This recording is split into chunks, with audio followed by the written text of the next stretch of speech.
And we are live. Hello, everyone. Welcome to the Alien Spaceship stream. You could be watching from anywhere around the country or the world, and I really appreciate every single one of you. And shout out to all of you. And what what we will be doing is we'll be hanging out, chilling, talking about a variety of different things, and doing the game. And we have had a very good streaming day yesterday and a very good week. So I enjoyed that, and you can be watching from anywhere around the country or the world, and I really appreciate every single one of you. Thank you for coming through, and here is me, Alien Spaceship. And right now we'll see this. Okay, so so basically, it was. I hope everybody's been having a good weekend so far. It was rainy by me earlier today, and then the sun has recently just come out, and that is good. Also, what we were doing yesterday towards the end is we are talking about different constellations and star systems, because that is what us aliens like to do. And shout out to Bubbles and background over there. He's doing okay. He's a little bit sick earlier, but he's doing fine. And now what I'll be doing as we have people come through is we'll be doing the game, and then we will go from there. All right, let's go.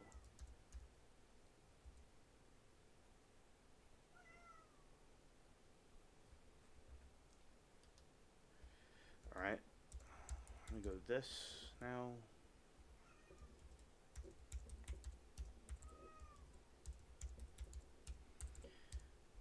Okay, now I'm logging into the game, and we'll be doing different things with the ships and stuff like that. There is a couple of different things that I was looking at about people exploring some more abandoned places, and the abandoned places where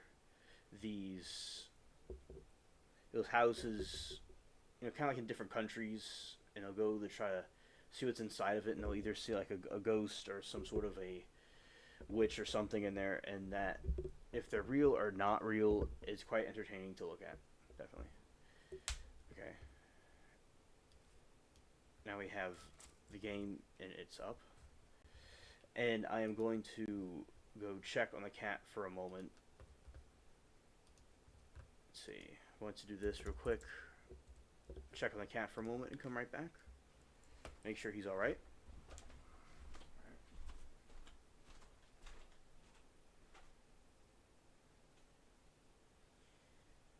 It's nice to see you, Bubbles. Right? Okay.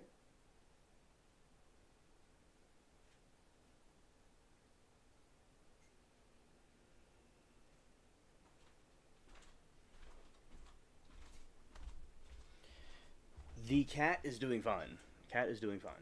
He's sitting by his food. All right. All right. So now what I'm going to be doing is going to be switching over to the other. Oh, we switched over, and here we are. Here we go. Okay.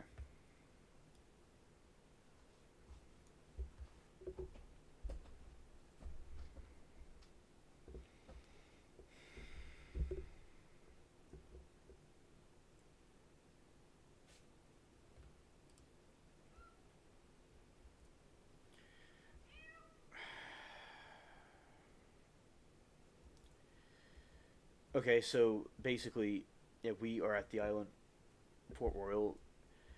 Yeah, and with abandoned places, it's very good for the brave people that go and search for different things. I think it is interesting to document what's going on with those abandoned houses and abandoned places. But it's like, it could also be quite freaky if you come across something like those like people with they'll have like a ritual going on. It looks like sometimes, and like they'll have these. From what I've seen through YouTube, they'll have these candles and stuff there, and you kind of like wonder if people are wondering like what's going on, and then they'll come across something witchy and it spooks them out. And it's always quite like a little bit of a jump scare, but especially for the people that are actually doing it. So if they are real, some of them could be fake, some of them could be real. It's that is something because you never really know like what's going on in those type of places. So those like the urban explorers, they do. It's kind of like the modern day of exploration where we've explored different islands and things. Like this time period, they're still exploring stuff, but back then they were still trying to explore the different places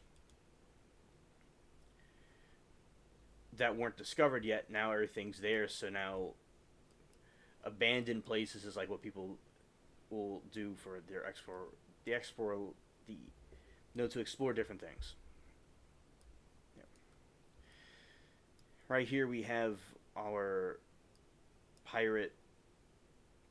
It's a not a pirate. It's a ghost zombie pirate ship.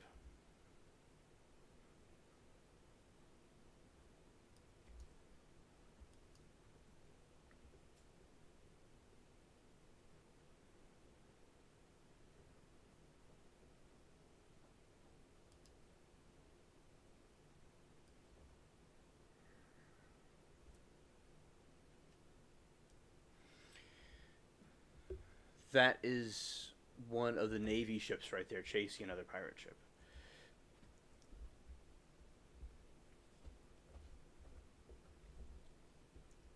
Now, a lot of times, like if people are going to be exploring those different places, it's always good for them to use caution as much as possible to, because sometimes structures can collapse. Something that's overlooked a lot of times is that a structure can collapse, and when that happens, it's an unexpected thing because people are usually thinking they're going to see some kind of a something scary,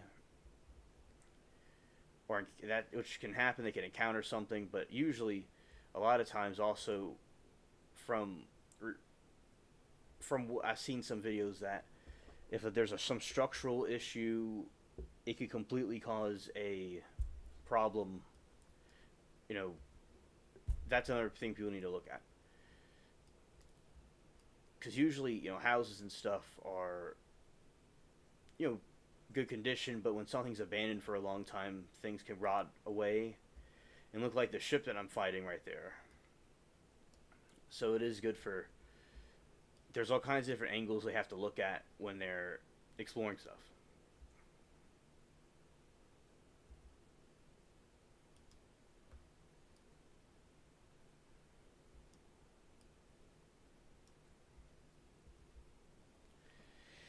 Yesterday we had some interesting UFO conversations.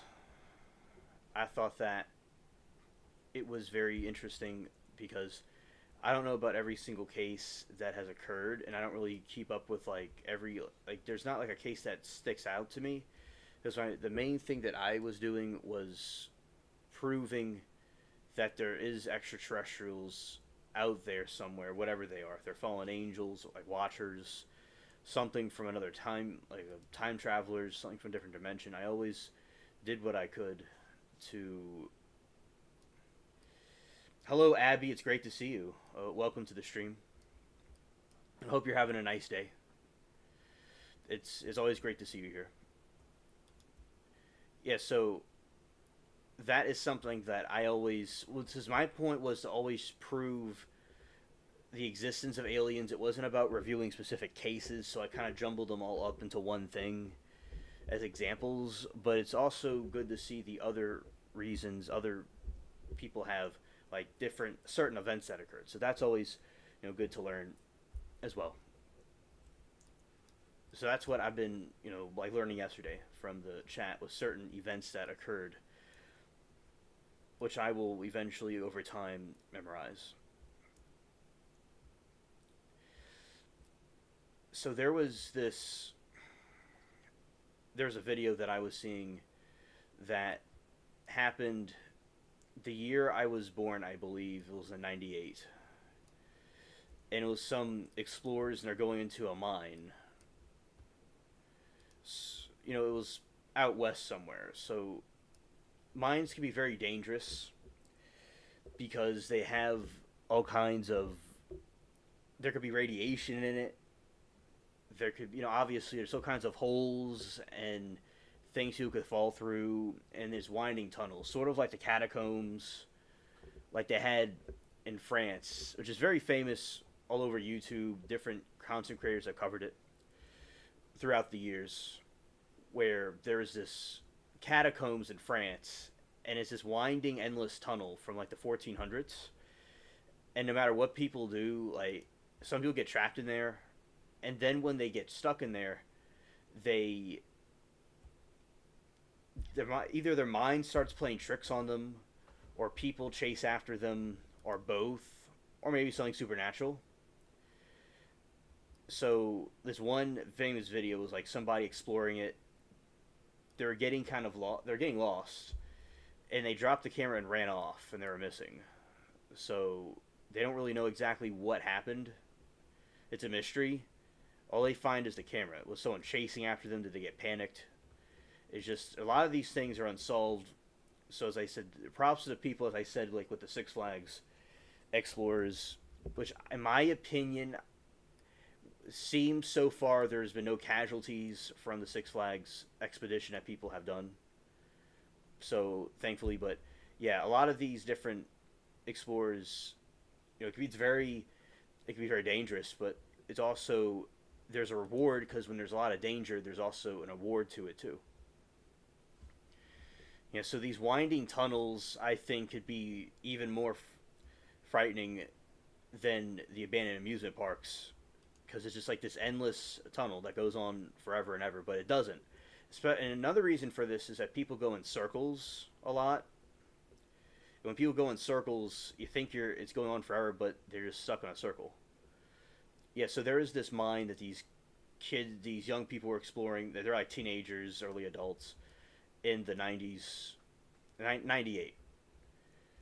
They're going through it, and it looked pretty interesting. They just wanted an adventure, so it was so cool. They had no equipment or anything. They just wanted to have an adventure and go in there, and that is a very brave thing to do. And some people may think it was foolish, but it looked like they were doing pretty good with it. There's this one part where one of them was going to go down a rope. And this mine has been abandoned probably for a couple hundred years, by the way. So there's this rope. One of them was going to go down the rope inside this endless abyss. So the young guy went on it, and then the rope snapped, right? And, and obviously the friends were like, oh no. They were more emotion than what I just said, and I would have more emotion if that was really a situation, but they were like shocked and upset for their friend that he, fell, could have potentially seemed like he fell to his deletion. So they kind of got lost for a moment, but then eventually they were able to get out, and they got the fire department, and the guy survived. He went unconscious, but he survived. So he fell of many, many, many feet, and he just fell unconscious, but he was okay. So they were very blessed that they didn't get stuck in there or get poisoned, or somebody, as I said, falling to their demise, but they don't. So that was good that group of young people were okay. But yeah, it could be I wouldn't necessarily recommend people. There's a rope that's 100 years old. I wouldn't recommend necessarily going down the rope. Maybe if they got unless they had to, or whatever. But do you have a rope that you bring with you that people could use if they know what they're doing? So that was something pretty cool. Yeah, mines. They mine kind of like this game. We have mines over at the volcano island, and y'all seen me go in there. Although there's a lot of people in there to fight, a lot of enemies and stuff, still, we are aware that it could be just an endless tunnel.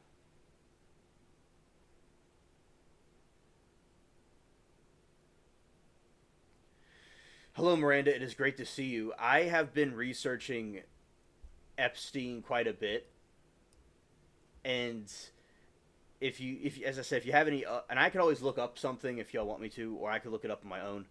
Yeah, any updates about it, I like to know. But basically, I am also, I said today, besides looking at some mysterious places that people were exploring yesterday and today, something else that I was doing was the researching Epstein himself. So, and I'm also very, I feel triggered about it because a lot of other people are triggered about it too. But the people have been talking about it everywhere. Yeah. Trump tells us to leave Pam Bondi alone as MAGA calls for her regis the regisnate okay, I'll get the word right, but to resign in line of judge to be the new attorney general, and I am not happy at all what Trump is saying. Okay, and the this Epstein Palm Beach cover up is wild. I'm not happy, and now Trump has released a statement which I've been waiting for all day. Okay, so thank you for telling me about the statement. And in my opinion, if there is the Epstein files, and oh yeah, Miranda also says the Virginia Goofrey just passed away 2 months ago and was ended. She was a victim of Jeffrey's personally, yes, and shared it to. It's to this day it's worth the research. Yeah, absolutely. I remember we're talking about her, and you're, yeah, she was one of the victims. I think she got hit by a bus allegedly, and she was claiming that they're trying to get her, and then eventually she was deleted by self deletion. But I think that it was probably the other way around. But basically, in my opinion, with that, yeah, absolutely. I think that they are covering it up. I do think, in my opinion, there either was a list or there is a list that should be released.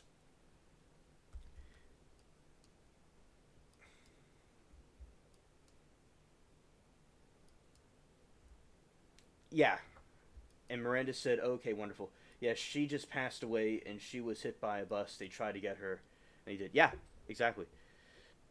So things I was researching about Epstein, he donated to Harvard, and when he donated a couple $1 million to Harvard between '98, the same year of the mine exploration that happened, in 2008. So a 10-year time period where he donated to Harvard, and the theory is that and the theory is basically he was trying to donate to Harvard because he wanted to look like a prestigious philanthropist and look like an official figure, sort of like Bundy.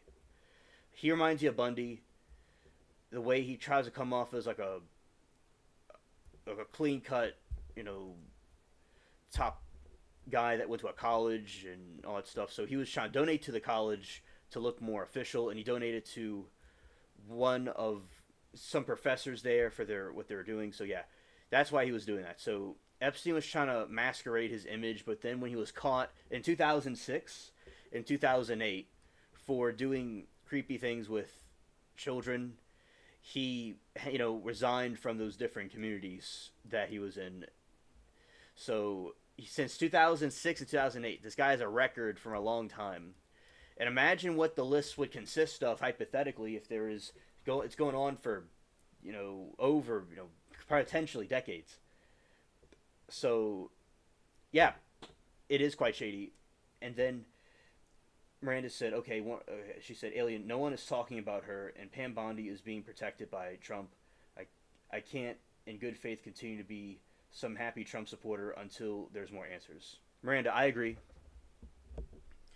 that this is a very upsetting situation, and a lot of the conspiracies that my past cousin talked about seems to be unfolding.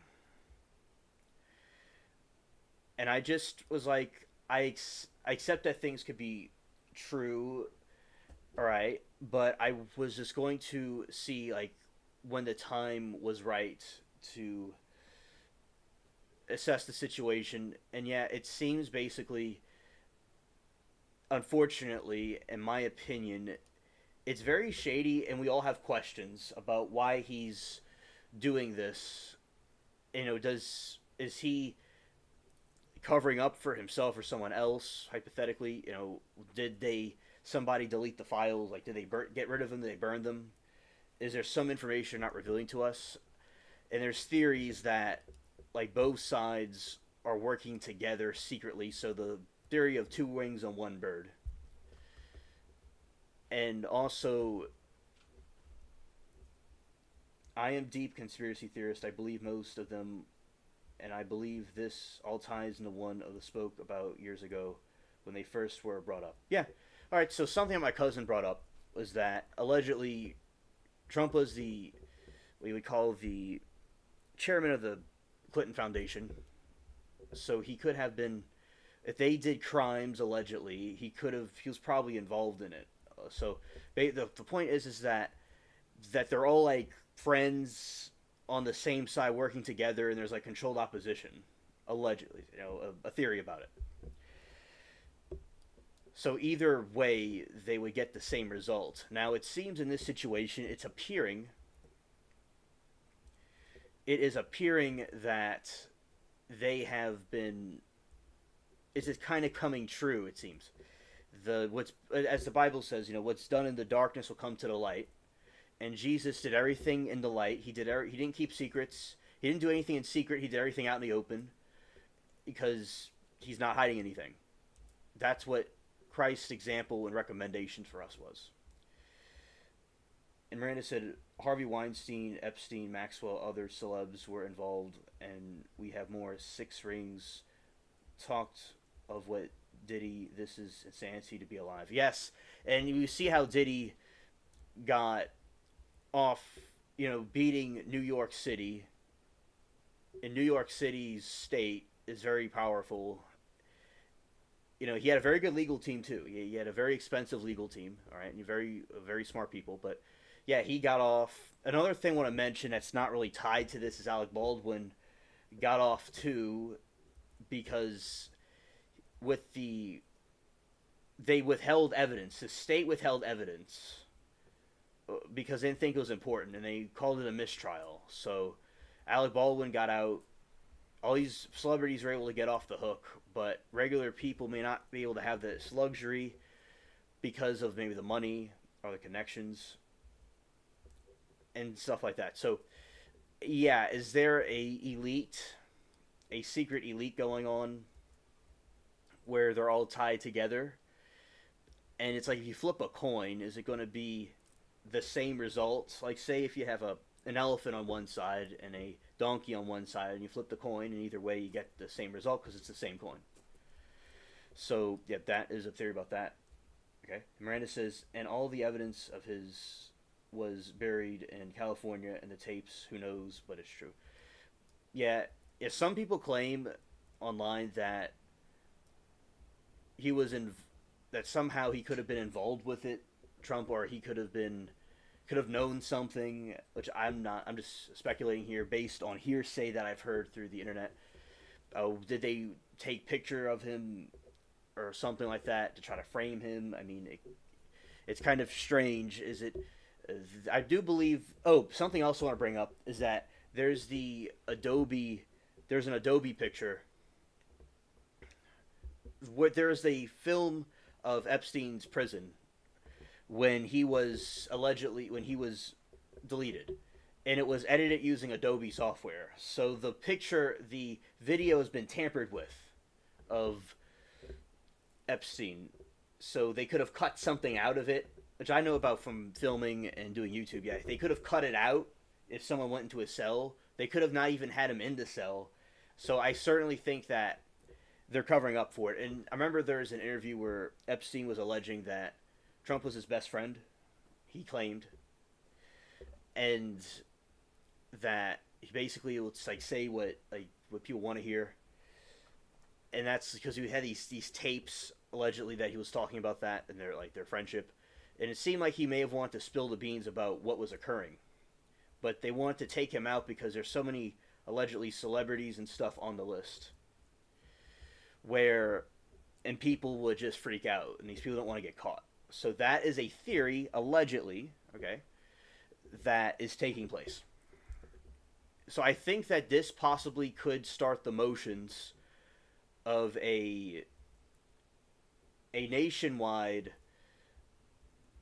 you could say there could be protests over this. There could be certainly a distrust between the establishment and the American people, where they're going to think about it's like us versus them. So it seems that this exposed a flaw in it, and it's causing a lot of people to wake up about these things that could be happening with the theories, and there's a lot of questions.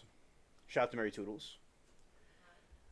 So yeah, there's a lot more questions and answers, and people want to know what's going on, especially the Virginia, who's not being mentioned or talked about. It's like, why are all these people dropping like flies? It's like, I don't think they're all deleting themselves. I think that there is something that may be hiding. Right, so we got here is this is the cave, this is the mine like we are talking about before. A bunch of little spooks in here, little zombie pirates and stuff like that. Yeah, and I think it is important to be transparent about like what people know. Like if there is something that they know, they should release it. If somebody else deleted the information at some point in the past, or they burned it or something, maybe somebody didn't know. And it's so strange that there is an Epstein list and they say there isn't. And even if they're innocent and say Trump didn't do anything, or he's not involved in it somehow, basically they didn't do it right the way they did this. And I wonder like if people could say things to get elected. Like say you're going to sell somebody something and you're going to get a free Lamborghini if you buy this product, right? Like say if I'm selling a shirt or like one of my hoodies or something, and I say you could win a free Lamborghini or a free iPad or something if you buy a shirt and type winner in the chat, right? A winner in the comment section. Then somebody's chosen, they get either an iPad or a Lamborghini, the Huracan Lamborghini.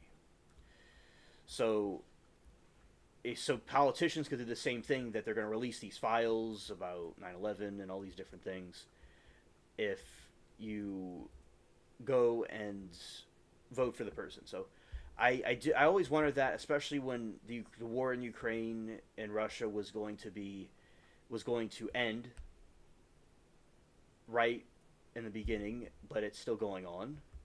Yeah, I don't know. I am not against anybody. I'm just not really too pleased with what I'm seeing, and I do have a lot of, like everybody else, I just have questions. And a lot of these conspiracy theories floating around seem like they could be making sense under these dark times. Yeah, and I certainly with Epstein, yeah, he was trying to fund different things to look official. He was in Epstein's trade. He started out at a bank. He worked at a bank. He was also a financer. He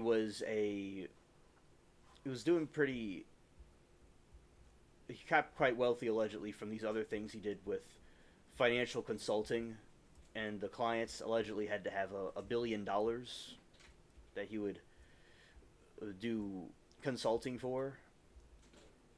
He had connections, and that's some of the ways that he got to, yeah, to where he was, right? And that is certainly about what he did to like get where he was. He had a mansion. He lived in Brooklyn. So he was in New York City, a very almost notorious cities on the planet. Whereas Wall Street, stuff like that. He was also dealt with all these celebrities and stars, and he could have been associated with different people, say like Harvard or like famous people, to make himself look legitimate. There were people think he's like a cool guy and he wouldn't do something, so he was just kind of focused on his image. And he could have had a pretty good life. I mean, he had a lot of money, he had everything he could ask for, but then he does something weird like this and ruins everything for himself and others. It's just in the long term, he would still be alive. But as I said, he could be pointing the fingers and saying that he could have. I'm making this up, okay? This is an alleged thing that I'm making up off the top of my head. He could have been being hired by these celebrities and famous people and politicians to move people around. He could have been doing that, allegedly. And then that was something that would make him tons of money.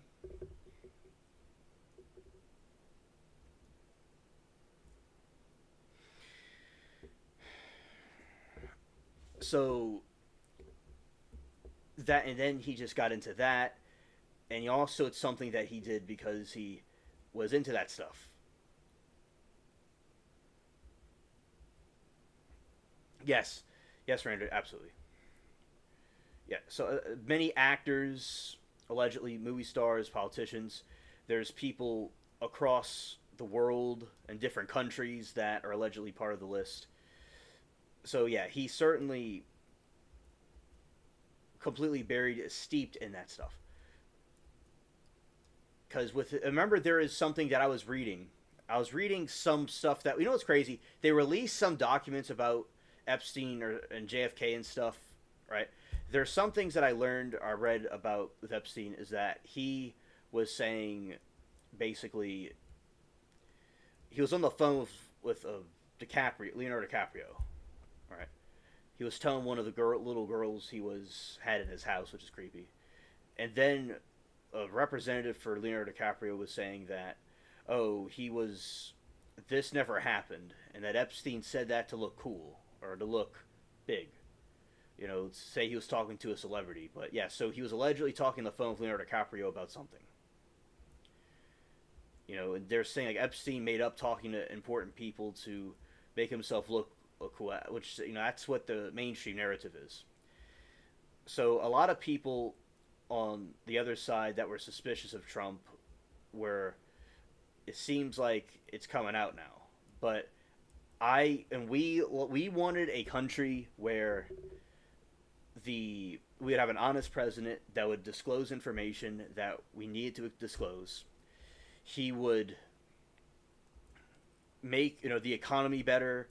He would make our country respected. That's all we want. That's all he wanted.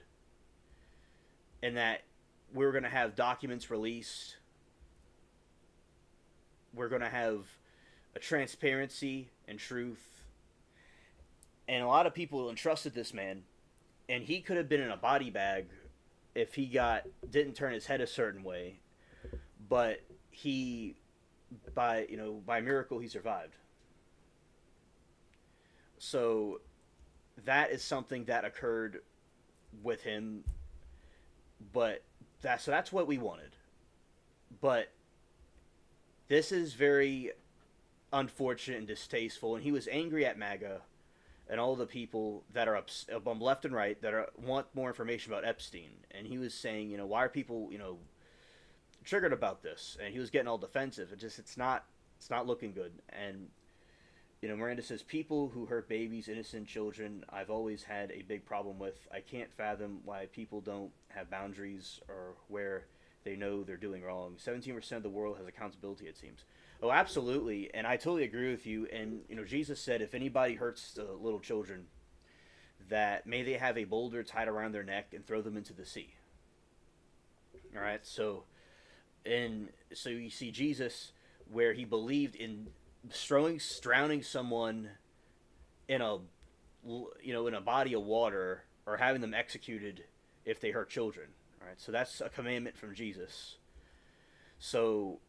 And I think a lot of people in the world, that the devil runs the world, and people that don't believe in Jesus, he had, I believe, very good teachings. So the values of Jesus were there, So with Jesus, that is what he taught, and I think that he set a good example for humanity. And I think it's unfortunate that many politicians and people don't have that there. You know, they don't have that there, that transparency there, where they're doing stuff to children. And as we talked about Crowley before, Miranda, we talked about him before, because we both know about him. He basically, graphic warning for chat, he believed in sacrificing children allegedly, and that the demons will feed off of because you see, the children give off very pure energy, and the demons will feed off of that because it's pure holy energy, and they're also evil and they want to distort things that are good. So the forces of darkness and people that are running the world that are evil are influenced by the fallen sons of God, which are the Watchers, fallen angels, whatever you want to call them. So they're governing over them, and they're into these things. So, and also, another thing is that children are defenseless; they can't defend themselves. So a lot of creeps, they want to target somebody they can attack because they're weaklings. They can't face somebody that can challenge them or beat them up. They want to hurt, somebody that's defenseless. So it's just a very cowardly thing that they do, and it's very creepy and disturbing. And Harvard was looking at their own involvement with Epstein and investigating it, and they disciplined their professors that were being too associated with him, because they're a respected college, and it's very unfortunate that, although Harvard has a lot of conspiracy theories around it through other ways, but still they are seen as a respected institution, and for them to be associated with some creeper like this, it has to be very cringe and appalling for them to have been around. And they used the rest of the money that Epstein, he donated millions of dollars to Harvard, and they used the money that was left to donate to children and people that were victims of sexual assault trafficking. So they used it to try to help people that were like victims of like stuff that he did. And I think that's a noble thing. And Miranda said, yeah, predators are down the road and things are happening to people, and it's so scary. Adrenochrome is what you're talking about. Yes, and I probably pronounced that wrong because that's what I do sometimes, but because I'm an alien. But basically, yeah, they want to harvest that compound from the babies to use it for medicines. Like communist China has been using that, and allegedly, and they want to extract that too. And yes, thank you, Miranda, for clarifying that. And I study predators. Trust me, I know all about them in every way. Yes, yes. And some people were making adrenochrome. Thanks, Miranda. Some people because my cousin, which as I said, it would have been nice if he didn't pass away and he could have still been here, and he would have been making all kinds of commentary right now, but rest in peace to him. But I learned a lot from him, so it's okay. He passed information to me so I could tell you all. Yeah, and his friends-in-law were hacktivists. So basically the hacktivists, they kind of like anonymous, like people that wear those vendetta masks, and they expose corruption. And basically, allegedly, our government is extremely corrupted, very badly, and it's in a messed up state. And eventually that the people, I knew this from like 2016, and the people eventually will find out the truth, and it looks like it's unraveling right now. Yeah, so and allegedly people were saying that there is a lot of pictures with Epstein and Trump, and a lot of people think that there's correlations between this and the other stuff that he was doing, together. That he was like some sort of accomplice, or he had something to, or he knows more than he's saying. Trump knows more than what he's saying, allegedly. All right, we're gonna have to go square up with this dude. Oh, hello, Moki. It's great to see you, friend. We're talking about abandoned places in Epstein. All right. And Miranda says, yeah, I know about the satanic rituals. I've never done them, but I've heard people talk about doing them and how they are especially ex-Satanists themselves.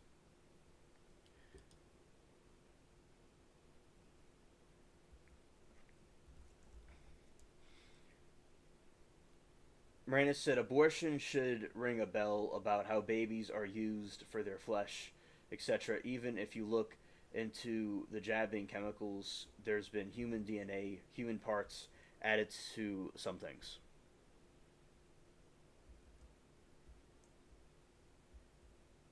Oh, absolutely, absolutely, because that's like what communist China is using too. That is why they do stuff like that to get that compound for those medicines, and is extremely disturbing. Miranda said, "Moki, it's raining over here at my place. Just started. I can smell the rain." Oh, I remember you were talking about how there was crazy flash flooding that was happening, and it's scared, and yeah. So I've seen quite a bit of things that, and another thing that was going around at that time that we were about Trump is that he never put Hillary locked. Like he said he was going to lock up Hillary and he didn't. So that is another thing that was going on in 2016 and 2017 that he wasn't locking those people up.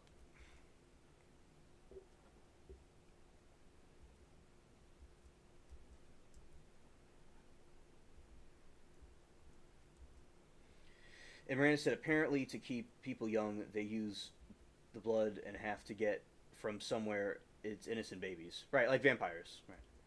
And Miranda said, Moki, oh Lord, it's so hot I could faint, girl. It's so bad. It's too amazing to have rain fall like a tree. Yeah, definitely. Moki says, the rain comes from nowhere like the floods of those stupid clouds, engineering floods. Oh, yeah. And that's very cringe that you'll have clouds that will cause flooding and cause people to have problems like that. Definitely.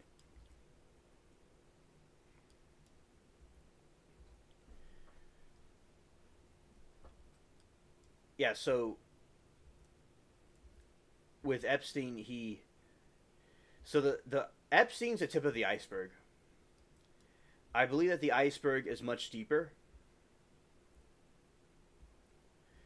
than like what we're seeing, and they don't want us to see the whole iceberg. We're talking about icebergs before, and now it's like we have icebergs going all the way down.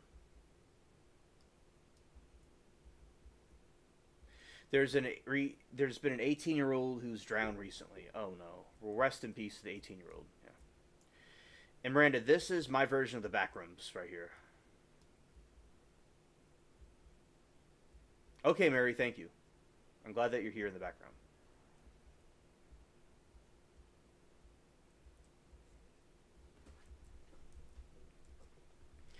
Yeah, and everybody, as I said, everybody all over social media is up in arms about this Epstein situation. And as I said, it's going to cause a lot of distrust. It's going to cause a lot of distrust. More than ever before. And I've known about the conspiracy theories with this Epstein thing for quite a while, and I'm just seeing some appalling things unfolding. It's very terrible, and I hope that and pray one day we find out the truth. Because I just, as I said, got a lot of questions. A lot of questions.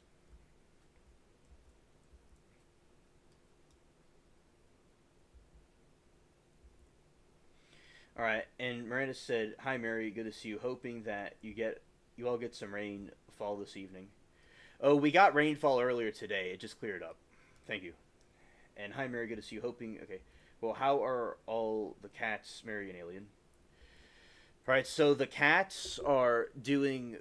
They're doing fine. I just saw them earlier, and earlier when I was seeing the cats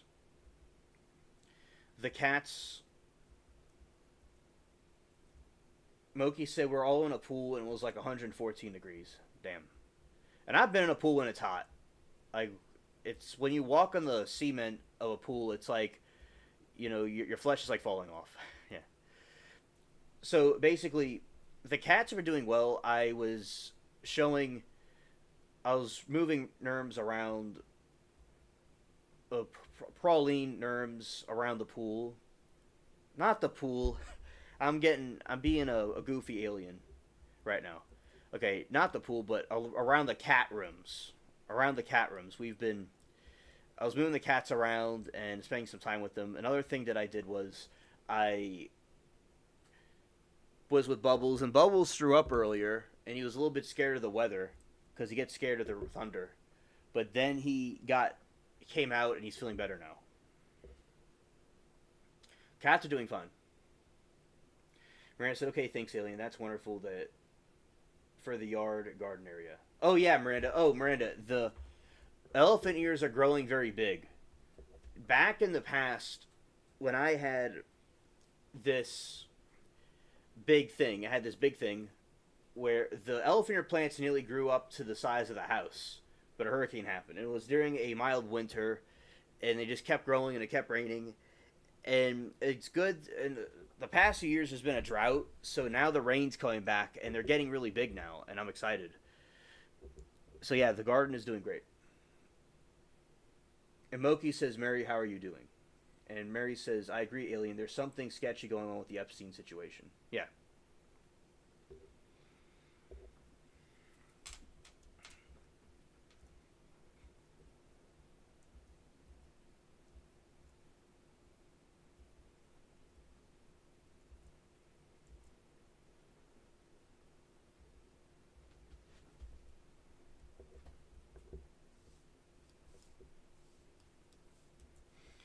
And also we have Miranda saying, "Guys, some kid splashed me in the face at the splash park, and it was kind of funny.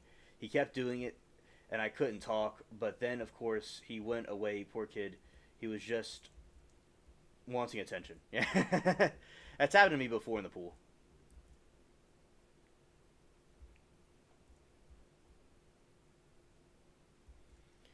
Oh, this is deep in the catacombs. So this is like the pool rooms.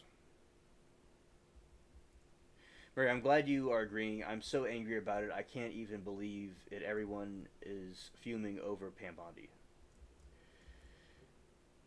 Yeah, and like some people are saying that allegedly there's like pictures of Trump and Epstein together with some girls allegedly. I don't have any information on that, but like I've seen on social media people post stuff about like, oh, this is them doing this or that, but a lot of times the pictures get taken down or censored by like on social media, like the pictures and stuff would get censored that are like accusing him of like incriminating pictures and stuff like that. And then with this going on, I'm even more like suspicious about what the deal is between Trump and Epstein. Like, I'm not accusing him of anything. I'm just saying alleged allegations and conspiracy theories. But yeah, it just is not looking too good, and I'm not a happy camper about this because all we wanted was a country where it's transparent, where people that he say he's going to end the war in Ukraine in one day. And he's going to end it in one day. He's going to release 9/11 files. He's going to release the Epstein files. He's going to release the client list. He's going to talk about Epstein deleting himself, if he did or he didn't. And, we're not really, especially when they say there's a list and they say there's not a list.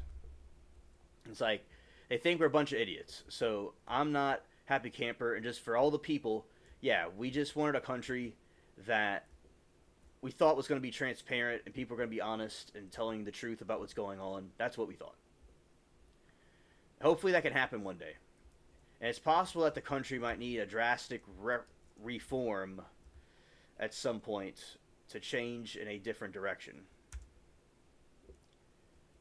Okay, I have to get out of this right here. Okay. And Moki, I'm okay. How about you? We and staying cool.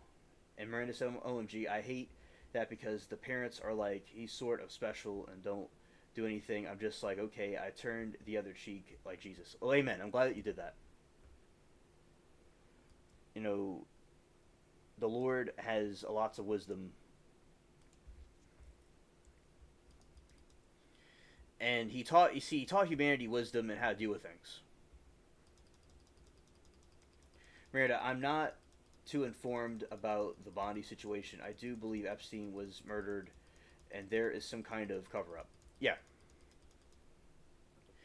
And as I said before, there's some alleged recordings of Epstein where he's saying that that Trump was his best friend, and that Trump like tells us what he wants us to know, and that basically alluding that he knows more than what he's saying.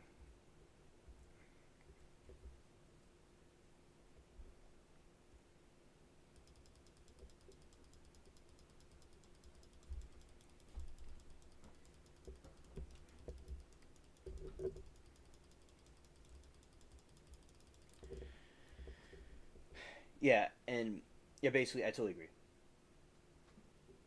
Yeah, huge cover up. Huge cover up. Yeah, it's like, what are we doing? It's like you have, and as I said, I don't know what is really going on.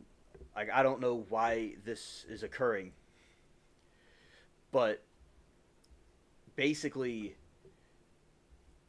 if somebody's hiding something, someone destroyed something, I think that it's extremely rude and uncalled for.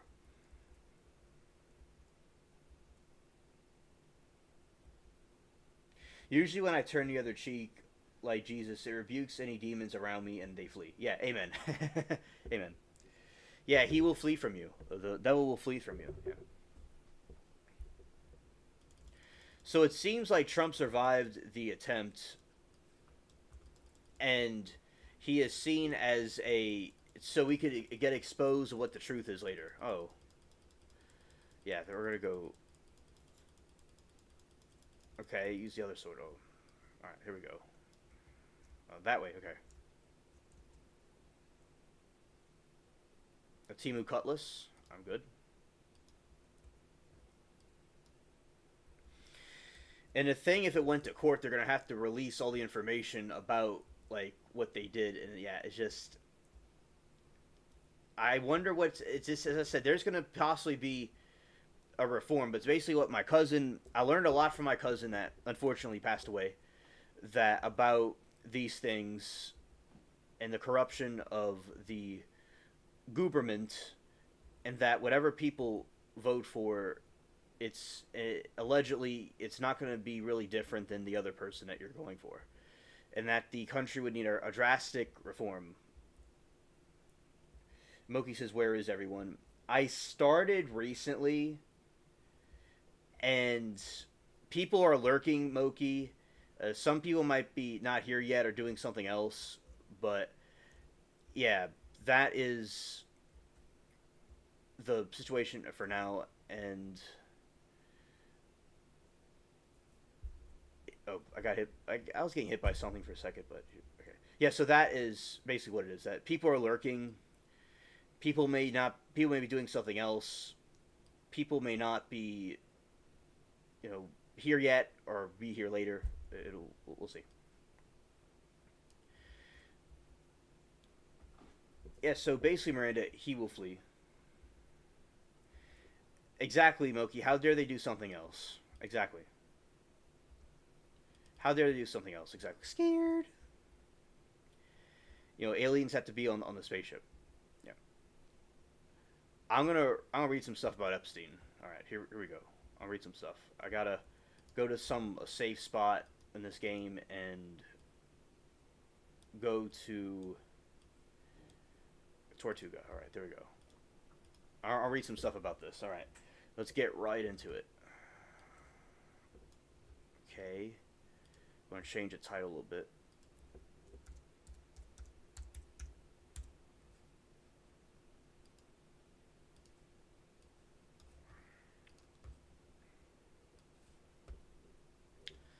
All right, let's pick out our favorite web browsers and let's go. Epstein.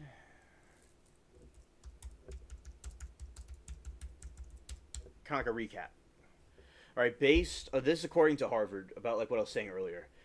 Based on our review, we determined that prior to his 2008 conviction, Epstein donated about 9 million to support Harvard faculty and programs, with the vast majority of those donations occurring before this 2006 arrest. The gifts were made between 98 and 2007, but it was also 2008 too. and typically range between 10,000 to 200,000. So Harvard reviewed what they did exactly with him, and let's see why. And he was trying to basically make his image look better. He wanted to be seen as a person that people would trust, as a cover-up.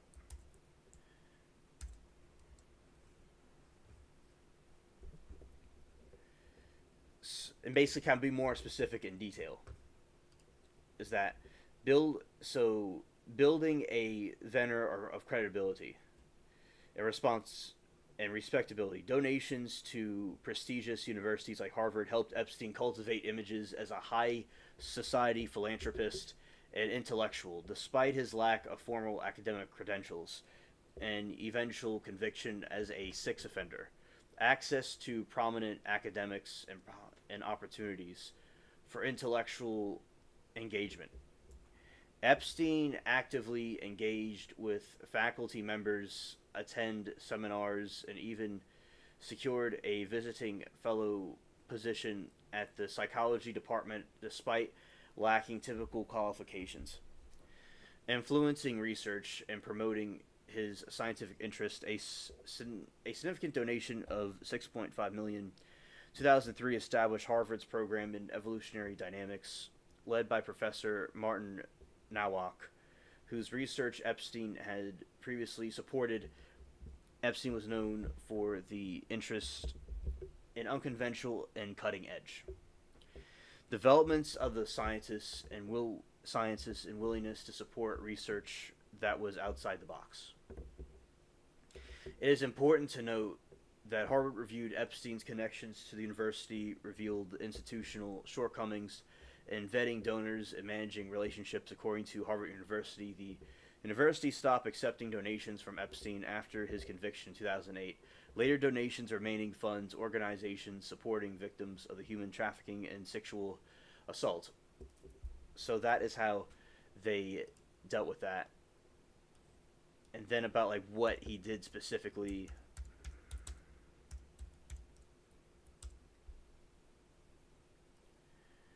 Epstein.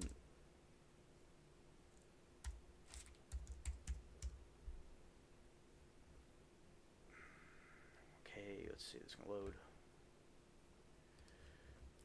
This is like some stuff that he did, and we're also gonna go to the Virginia story after I read this part about one of the victims that he had that deleted themselves, which they're probably like what Miranda mentioned. She was probably a cover-up, and that's why they had her deleted. So he did teaching in the mid-70s. He taught math. Epstein taught math and physics at the Dalton School, a private school in Manhattan, despite lacking a college degree. Banking and finance. After his dismissal from teaching, Epstein worked at Bear Stearns, a global investment bank, as a junior assistant, and then as an options trader. He became a limited partner in 1980. Consulting. After leaving Bear Stearns, Epstein founded his own consulting firm, Intercontinental Assists Group, where he claimed to manage the finance assets of wealthy clients and act as a high-level bounty hunter recovering stolen money. Financial management. In 1988, Epstein established the J. Epstein and Company, a financial management firm which later became the Financial Trust Company based in the U.S. Virgin Islands. That's where Epstein's Island. All right, so that's a tie to that, in my opinion. He claimed to manage money for billionaires, with Les Wexner, founder of the L brands, including Victoria's Secret, being his only public known client. And Victoria's Secret, that's a link to, that's a brand that sells ladies like lingerie and stuff like that. And basically, there you go. He was tied to people in that type of industry. Media activities. Epstein was involved in bids to acquire New York Magazine in 2003 and later co-founded the Radar Magazine in 2004. Liquid Funding Ltd. From 2000 to 2007, Epstein served as a president of the Liquid Funding Ltd. Yes, Mary, I do agree. A company involved in the repurchase repo market using the commercial and residential mortgages as collateral. Investments. Epstein invested in various ventures, including hedges, funds, and an Israeli startup connected to Israel's defense industry.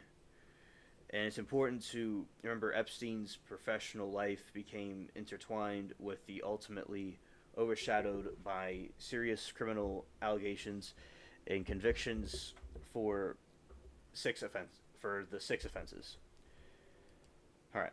So that is like some stuff that he did in his life, some of his occupations and things of that nature. All right. So see what we'll read about this victim, because as like with trials, the victims matter more than the perpetrators, because a lot of times that they're talked about.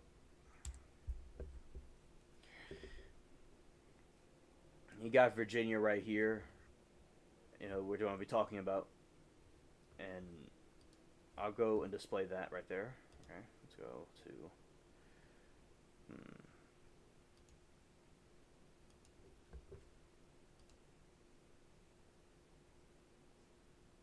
Let's see, is it there? Nope. Okay, so we're just going to have to move this over to the other window so it can detect it. All right.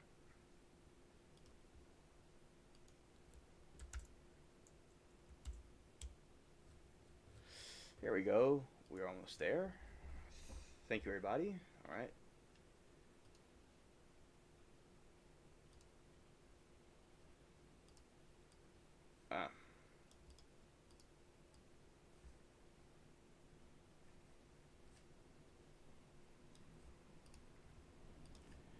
All right, this is one of the victims from the case.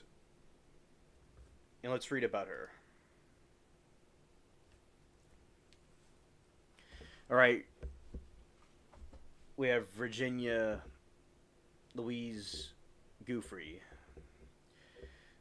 She was an American-Australian accuser of child sex offender Jeffrey Epstein and campaigner who offered support to survivors of the sex trafficking. Virginia created the Victims Refuse Silence, a nonprofit organization in the United States in 2015, which was relaunched under the name of Speak Out Act, Reclaim, and SOAR. Oh, y'all were just talking about this in the pool. Yeah. It's very important to talk about, and it's something that people have questions. And Trump was very triggered that people are concerned about this topic in general. But the American people have these conspiracies about this corruption, and then you have that happen, and then this occurs. So yeah, I'm glad that y'all were talking about what we're talking about right here. All right. In November 2021, she gave a detailed account to many American and British reporters about her experiences of being trafficked by Epstein and Ghislaine Maxwell.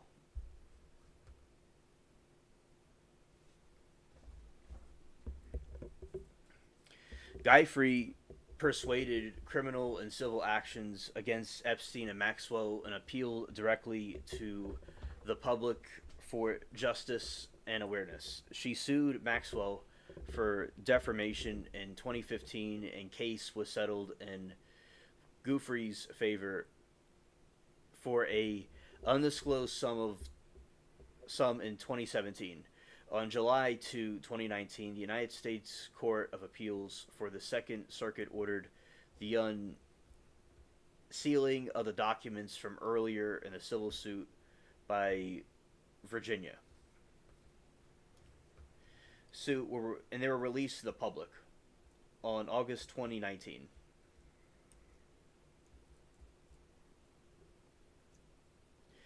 Further implications of Epstein and Maxwell and the number of their associates. The following day, Epstein was found deleted in Manhattan prison cell. She called out Dershowitz, or however you spell it, and then withdrew her claims, and now he's coming out hard about the list. Thank you, Moki, for that information. Thank you. An October 2019 interview for BBC's Paranorma aired on December 2, and Virginia described her experiences of being sex trafficked by Epstein to Britain's Prince Andrew, which helped shift public opinion against the prince, and she subsequently sued the prince in Silver Court in New York. The suit was settled in February 2022, with Prince Andrew paying an undisclosed amount to Virginia and making a substantial donation to her charity. And Virginia passed away, was, I think, murdered, in my opinion, by suicide in April 25. It's interesting, during the administration that's there now, this happens. What? I thought we were going to, as I said, we were thinking that we're going to have you know what? Make America honest again. Make America transparent again. Make America not associated with people and being best friends with people that do these kind of things. All right? Like we thought somebody was anti-establishment, but it seems like they were like control opposition to the establishment. There you go. Just like I was being told by my cousin. All right. Virginia was born Virginia Louise Roberts in Sacramento, California on August 9, 1983 to Sky William Roberts and Lynn Trude Cable and Cabell. She had two stepbrothers, Sky and Daniel. The family relocated to Loxahatchee in Palm Beach County, Florida. When she was 4 years old, it was reported that she had come from a troubled home from the age of 7 and was essayed by a close family friend. I was just mentally scared already at such a young age, and I ran away from that. And she said, my husband ordered the Jimmy Johns, and it's not freaky fast. Oh, there you go. There you go, Moki. There you go. It's as I was saying before you got here, I think you were, I don't know if you were here or not, but it was like right before you came in here. If like say like I'll go, and the way this type of tactic works is that you'll have somebody saying, you know, say I'm going to sell a merch, right? And say I'll say they'll get either an iPad or a Lamborghini Huracan if they could win one, right? And everybody enters in, and a bunch of people buy it all over the world. And then somebody wins the Huracan or the iPad. You know, somebody wins that. So basically, how this works is the same type of concept. You know, so especially if somebody's a good salesman. Thank you, Moki, for the link. Say somebody's like a good salesman, and they're gonna say like the war in Ukraine's gonna end tomorrow. There's gonna be a transparent country. There's gonna be a transparent country that's going to show the truth about what's going on, and we're gonna release all this information. Everybody's gonna be happy, but actually, people will say things to get elected. Sometimes, in my opinion, I'm not accusing anyone of anything. I just have a lot of questions and a lot of theories I'm coming up with. I'm not accusing anyone of anything. I'm just saying what could be, what could not be. All right, and all right, this is a spicy list, Lord. Thank you, Moki, for this wonderful list. And yeah, that is quite a few people. Yes.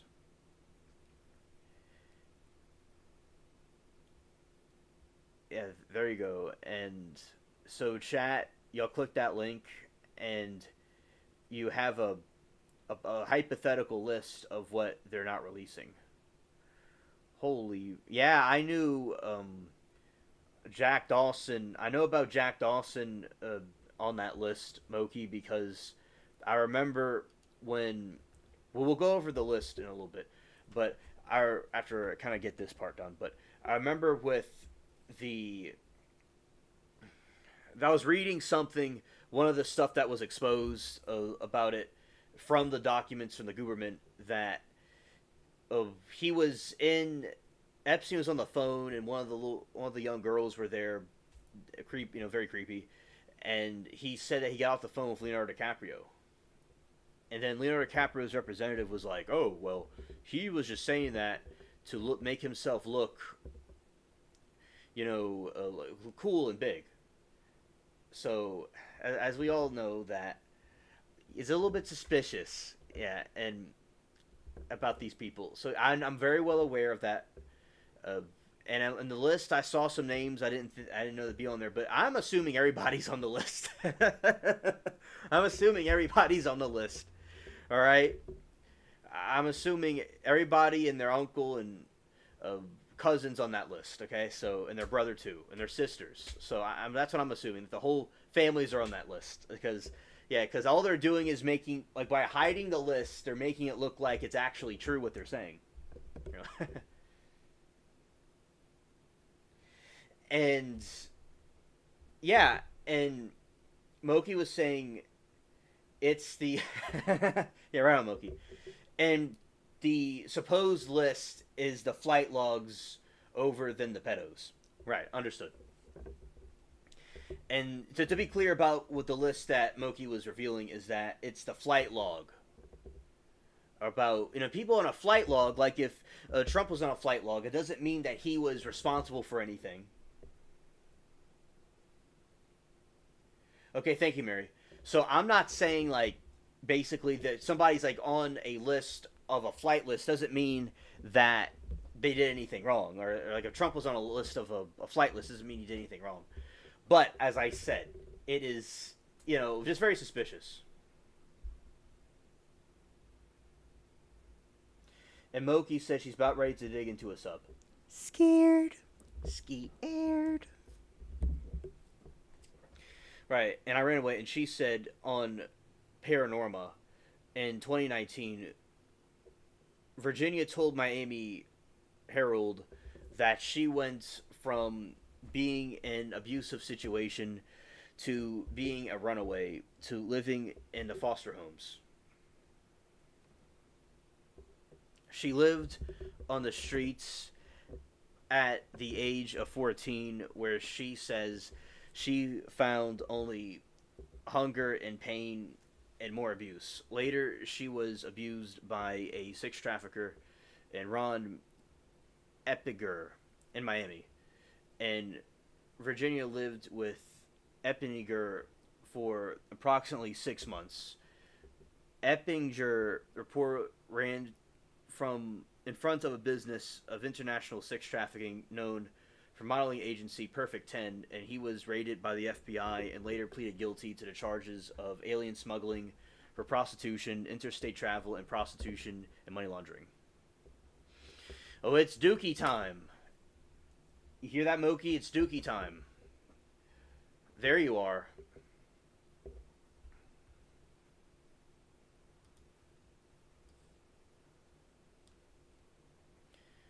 I think that's very important.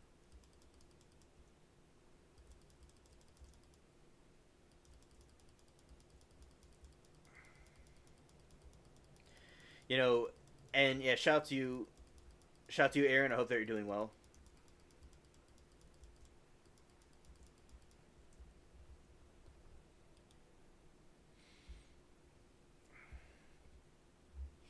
Mary says, I think that the kid that supposedly shot Act Trump was a major conspiracy. He was just a pawn in a bigger game. Yeah, that's possible too. Yeah.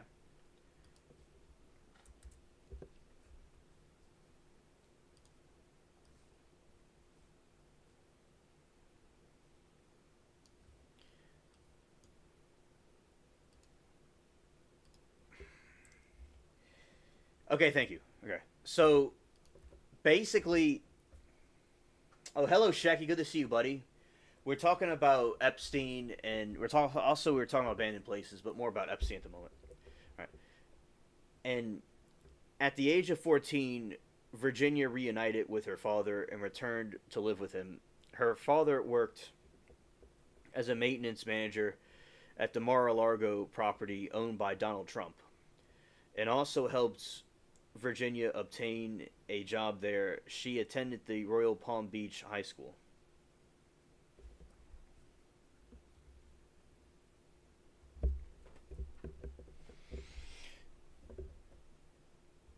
Oh, more and Moki, my warm welcome as usual. Yeah.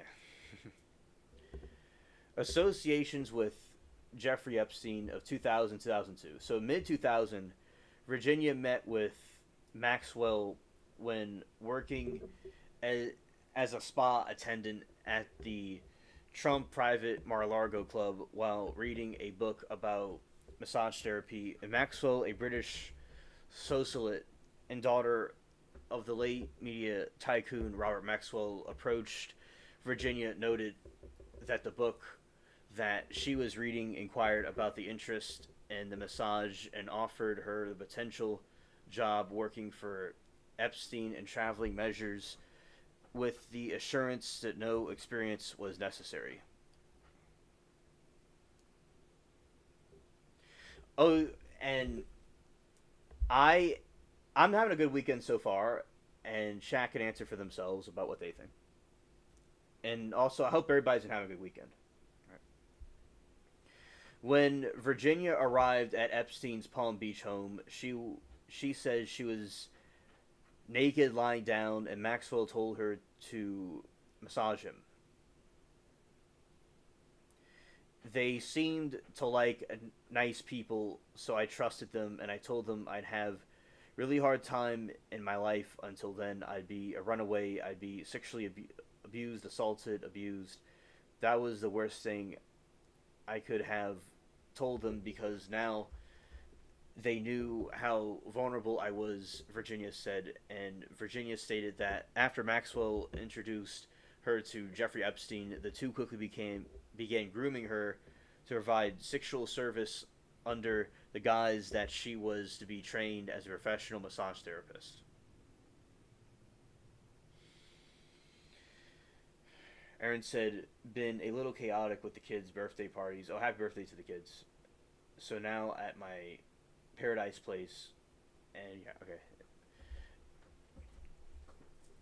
Between 2000 and 2002, Virginia was closely associated with Epstein and Maxwell, and traveling between Epstein's residence in Palm Beach and Manhattan, with additional trips to Epstein Zorro Ranch in New Mexico and Private Island, Little St. James, and Miami Herald's investigative journalism series, Perversion of Justice. Virginia describes her experience as being trafficked by Epstein and provide massages and sexual services for him and a number of his business associates over 2.5 year period. In her interview with BBC, Goofrey said, passed around like a planter of fruit to Epstein's powerful associates and taken around the world on private jets.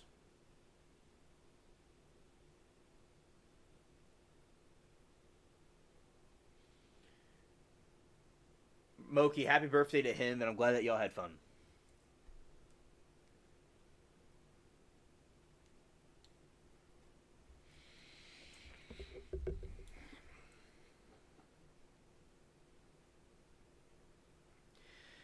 And so basically, she could be of testimony that she was or heard around with Epstein in these private jets for his clients. So of course, you have that alludes to a client list. Of the instance in March 2001 that Virginia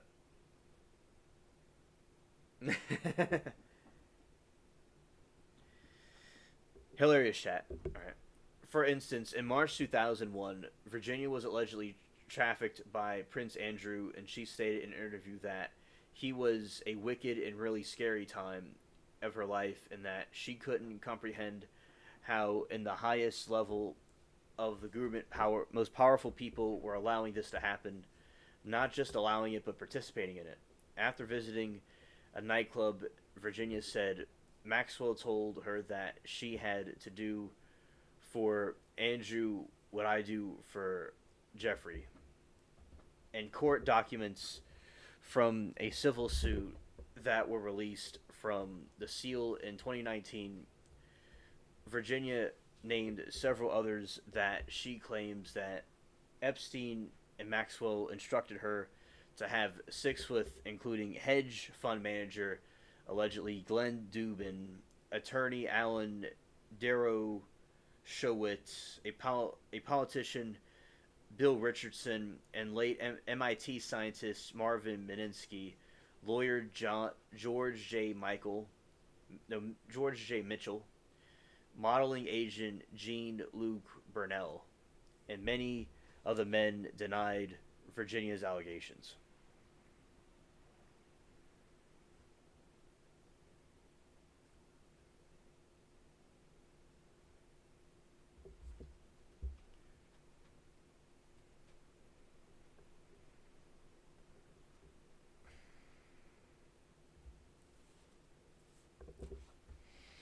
In September 2002, at the age of 19, Virginia flew to Thailand.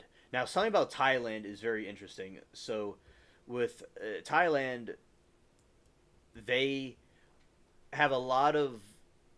No, I'm not thinking of Thailand. Okay, the Philippines is what I'm thinking of. The Philippines has had. Not Thailand, but the Philippines has had a lot of human trafficking issues with underage people. Yeah, Moki, we don't believe she offed herself. We believe that she was offed by the powers that be, in our opinion. So in the Philippines, there is this evil pervert that was doing stuff to children and making content that depicted horrible, illegal things with children. And he was an Australian man, and the laws were relaxed or something in the Philippines, so he did a lot of stuff there. And there are a lot of people that are SA that do stuff to children. They go to those different countries because the laws are more relaxed about it. Not necessarily Thailand, but I don't know about Thailand, but the Philippines. And there was this one dude online that was doing evil stuff to kids, and he was just like, he's going to the Philippines again. And they're like, oh, cool, dude. It's like there's an online group of creeps, and they're all caught. They're all arrested. But yeah, so that's interesting that they flew them to Thailand. All right, so because I think that there was laws that are more relaxed in those places, in my opinion, but I don't know about Thailand specifically. And attend the International Training Massage School in Chiang Mai.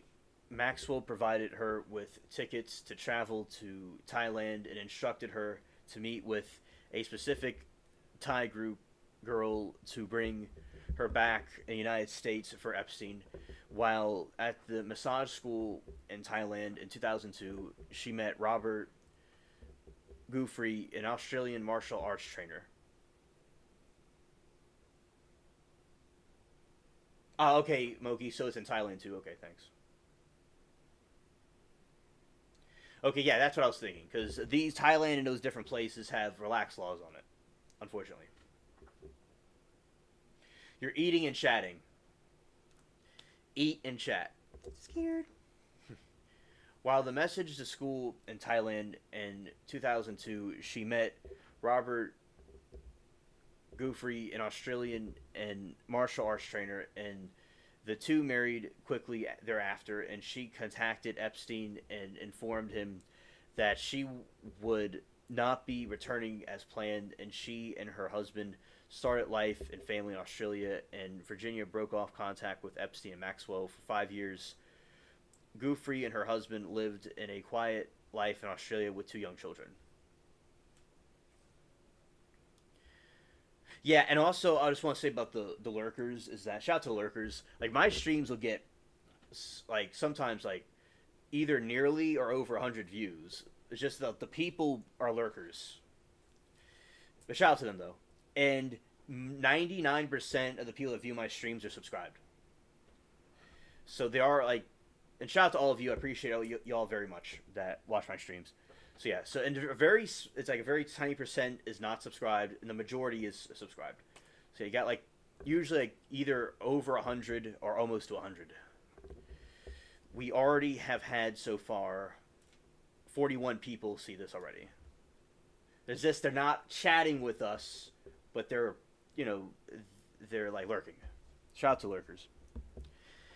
And, alright, so first contact with authorities.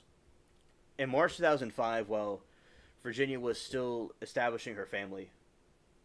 Oh, thanks, Mary. I'm glad that you gave us an update. In March 2005, while Virginia was still establishing her family in Australia, Palm Beach Police Department began investigating Epstein's after a 14-year-old girl and her parents reported his behavior. Right, that's true, Mookie. Right. Epstein, after a 14-year-old girl and her parents reported his behavior, the girl described being recruited by a female classmate from her high school to give Epstein a massage at his mansion in exchange for money, wherein her subsequently essayed her. By October 2005, the police had a growing list of girls with similar claims of sexual abuse statements from Epstein's butlers corroborating their claims and search warrant for his Palm Beach property.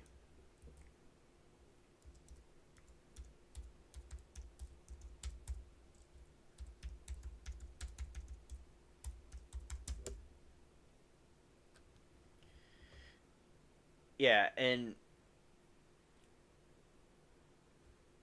basically there was a banker in Germany from like the 1700s that reminds me of Epstein, and he was kind of like this.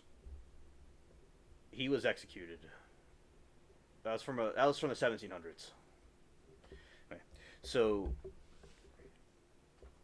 there you go. So by October 2005, the police had a growing list of girls with similar claims of sexual abuse statements from Epstein's butlers, corroborating their claims and searching warrants for his Palm Beach property.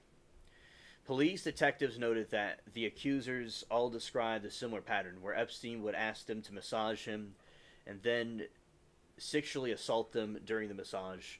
When police searched through Epstein's trash, they found notes with the telephone numbers of the girls on them.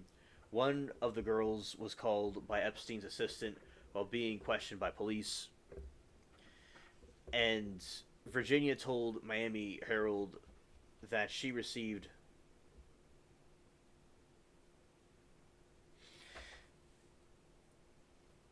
shout out to the bread.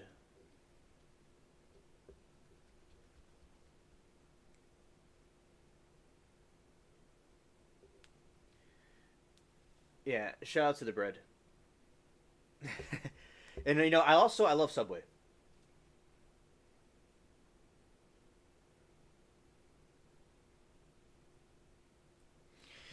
And Aaron says, to be fair, it's a heavy subject, and I don't even know what to say about it. It gives me nightmares most days. Oh yeah, and we watch a lot of these disturbing trials, and this has to be the most disturbing thing of all. And Aaron, I just want to update you about what's going on in the States. All right. So earlier we were talking about like abandoned places and Epstein too. We were talking about both of them, and basically, with Epstein all over the United States, everybody is extremely upset that the way that the Trump administration is handling the information on Epstein, and Americans are not happy, and some people even believe that he could be somehow knows something he's not saying, or involved, God forbid, in something like this. But we don't really know. No one's accusing him of anything, but people are very suspicious about him and why he's not releasing the information. Just people have a lot of questions, and there's no answers. So people's minds are going to go to different places. So, and there's been a growing theories in the country that there's a distrust of the government, and no matter what people vote for, they're going to get the same result. And that they're all secretly friends and working together. And people are just very, very upset the way that they're not releasing this information about Epstein deleting himself, that he didn't delete himself, but someone else did. And this is Virginia Giuffre, and she was a victim of Epstein, and she was also deleted by suicide too. So it's too suspicious. We're not stupid, that they're trying to cover up something. And that there's not a list. They said they're going to release a list, Aaron, and they don't release anything. They say it doesn't exist. So a lot of people are upset in the country right now, and a chat was talking about this, and Miranda was bringing it up to me, and she told me about Virginia, and I will talk about this very heartbreaking topic that must be exposed. Aaron said, listen, I'm very conservative, but I'm pretty sure Trump was on the list, and that the list didn't come out day and never was going to come out, and that he was on the alleged list. And Aaron, I am not disagreeing. I think that you're quite right. In my opinion, that's what it seems like it must be, allegedly. Because, there's people on social media that were, showing different things about them together, and that he was some sort of, knew about it or was accomplice to it or something like that. And I've known about these conspiracy theories. My cousin was an activist about these corruptions, so I learned a lot of information about what could be or what cannot be, and then his friends would post stuff, and Aaron, a lot of people are feeling that way too. And I think the list could have been destroyed. It could have been burned. All the information could have been burned, and the footage of Epstein's cell, and that his cell was completely edited with Adobe. So the footage of his cell was in the outside of the prison or jail, wherever he was. They cut the parts out of it that would have incriminated somebody. All right, and maybe they could have poisoned him before that too. I mean, it could have been any kind of way. Right. Aaron said, "I don't think you can be in politics or Hollywood without being a little evil." Yeah, there you go, Aaron. Yeah. A lot of these people have ruthlessness, and ruthlessness can be used for something very good. It could be used to be very successful, but people that are like that could be associated with other things too. My friend Rebel taught me that people that are ruthless could also be into other things as well. And I believe and the forces of darkness have controlled the earth when Adam and Eve gave up their right. Yes, it's a prerequisite. Yes, I agree. So, yeah, it's certainly that there's a lot of occultism. There's a lot of people that are doing rituals and doing stuff with these young people because they're just evil, and spiritually they think that they're getting this type of energy from the child that the demons feed off of. So yeah, and basically my cousin alleged that Trump was the chairman of the Clinton Foundation, allegedly. I don't know much about that, and that basically anything that was involved, so say like the Clintons did something that he could have hypothetically, allegedly could have been an accomplice to these things, that they're all friends, that's why he didn't have her locked up, and they're all it's like part of the same side. So he was like a controlled opposition to say, oh, this is we're going to fight the establishment with this controlled opposition right here. So I'm saying allegedly. I don't know for certain. And are just conspiracy theories that are out there. So that is just from the community of people that are believing that the country would need a total a factory reset, and the establishment would have to be completely, not there anymore. And the country would have to be restored to what it was supposed to be originally. So it looks like the it's boiling up where the American people are having enough of this corruption. And all that energy has to be directed somewhere. So, God willing, there's a change of heart by the establishment and the elites. If they are hiding and withholding information, and they're lying that they release the information at some point, or if it was lost or burned or destroyed, we can find out the truth about it. But our minds are going to dark places because they're not being transparent. When they're saying there's a list, and they say there's not a list. We all have questions.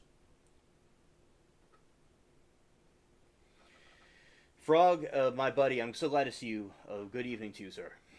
I called the White House today and told the lady that we don't believe Pam Bondi, and Trump said that he would be transparent, and they hung up on me. Oh, wow. Damn. Holy mackerel, Frog. That's insane. Aaron said, I know this sounds ignorant, but you can call the White House and reach a human? Yes, that is true. You could call the Congress or the Senate or the White House. I think my grandpa did that at one time. Oh yeah, Miranda's been lurking. She was the one that suggested that we talk about this. And I've been looking at Epstein stuff all day. Besides the kids, so Aaron, long story short, there's these kids in '98 that were looking into an abandoned mine, and they wanted an adventure. Yeah, Frog is an MVP. Yeah, facts. And so basically, the kids wanted to have an adventure. They're filming their adventure, and one kid accidentally he was going to go down a 100-year rope and go down this bottomless pit, and the rope snapped, and the kid fell. And the kids got out somehow. They were like teenagers or close to they were like older adults or older teenagers, or maybe they're young adults, something like that. So then what happened was the kids, they got the police, the fire department, and their friend survived, but he was just unconscious. So that was the wild story that I was talking about. It was pretty crazy. And that mines are very dangerous. There's radiation, there's gold, and there's like silver they used to mine for, but they're very dangerous to go into. They're similar to the catacombs like in France. There's these endless tunnels underground, and there's one video of this dude that ran away, and he dropped his camera and ran away. And they don't know what happened to him. So that was what I was talking about before. And then I've been researching Epstein too all day long, and I'm glad that Miranda brought it up, because we're just going to have like an open discussion about whatever. And yeah, so now we're talking about Epstein. I talked about like what he did. You know, he's a financer from Temu and Sheen, and then he was associated with very wealthy people. And then he was financing Harvard, but what happened with Harvard was they eventually cut him off. And he was trying to fund Harvard to look like a cool dude, but he really wasn't a cool dude.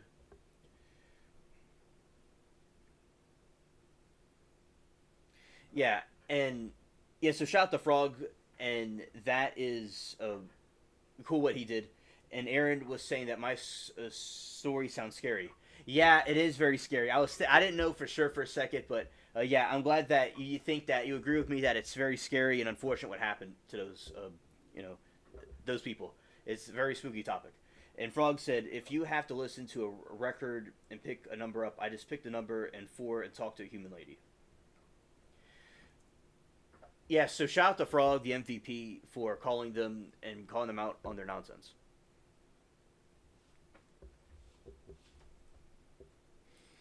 All right, so Judge Judy for president. I agree. That might have to be the solution.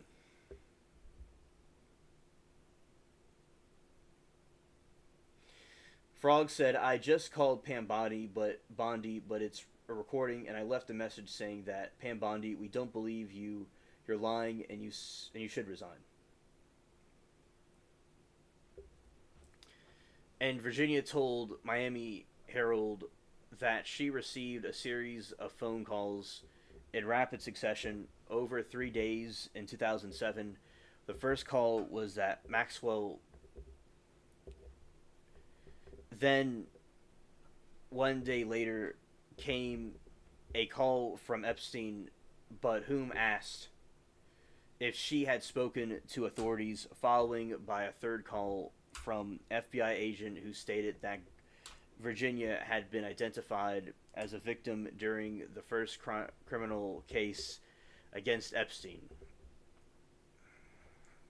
She resisted speaking at the length to the FBI, and she was approached again about the matter in person, this time by the Australian Federal Police, 6 months after being contacted by the phone. And the photos, the records, and witnesses confirm a large parts of Virginia's statements about the time she was with Epstein.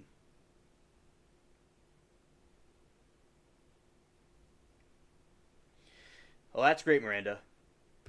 And thank you, Frog, for helping out chat with that. Shout out to the spaceship crew making a difference.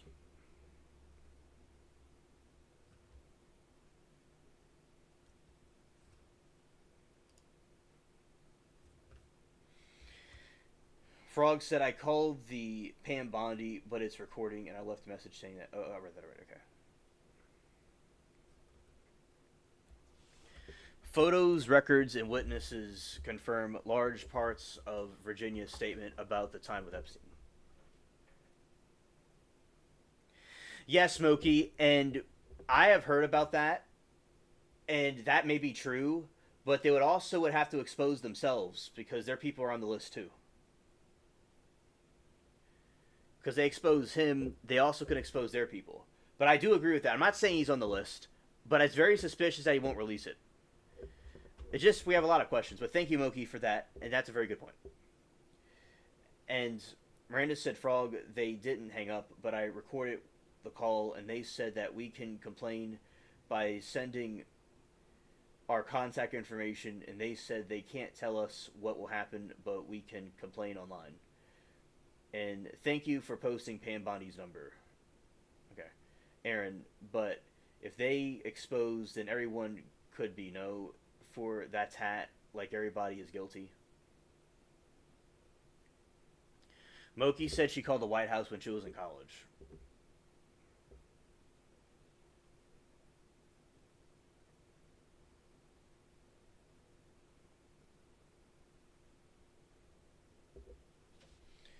Brandon said, Frog, I can't believe they hung up on you. They told me, a live person, that we can complain online and leave the contact information.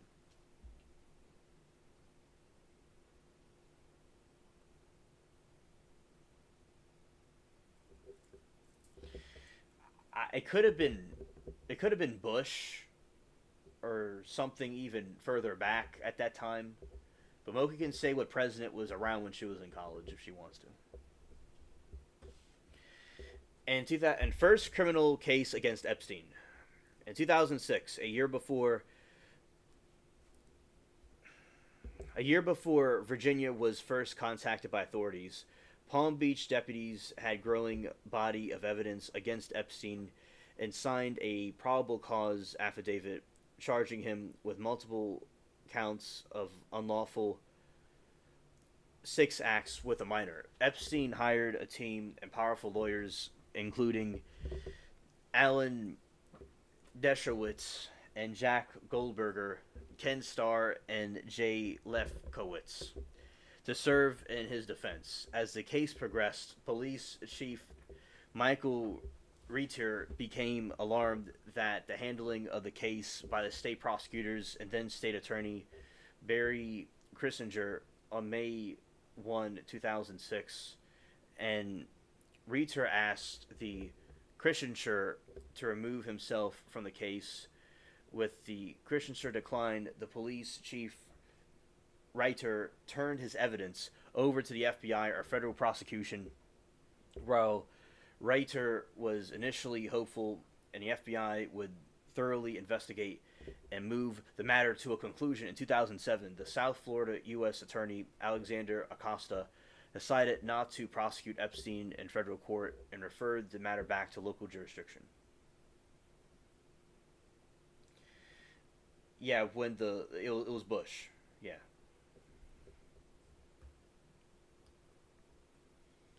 Oh, Bush was the president during Katrina. I remember that.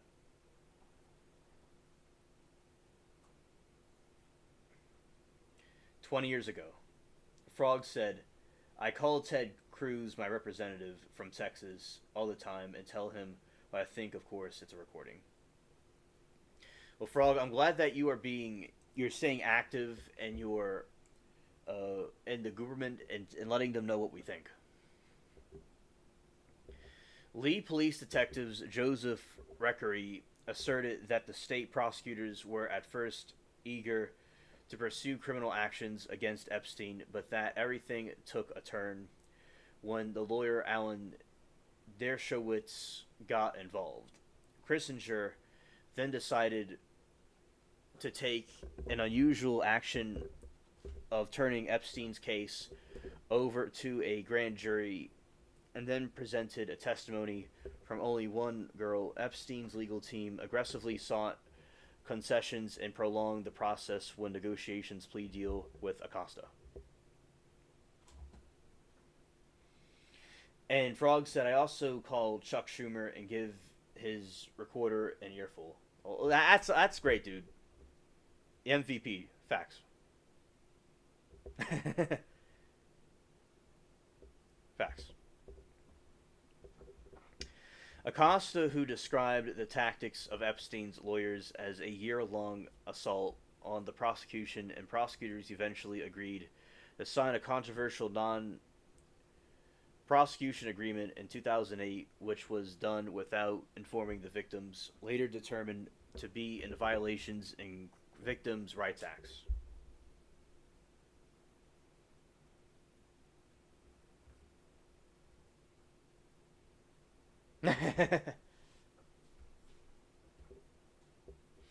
Reiter exposed that the state and the federal prosecutors handling the Epstein case amounted to the worst failure of criminal justice system in modern times.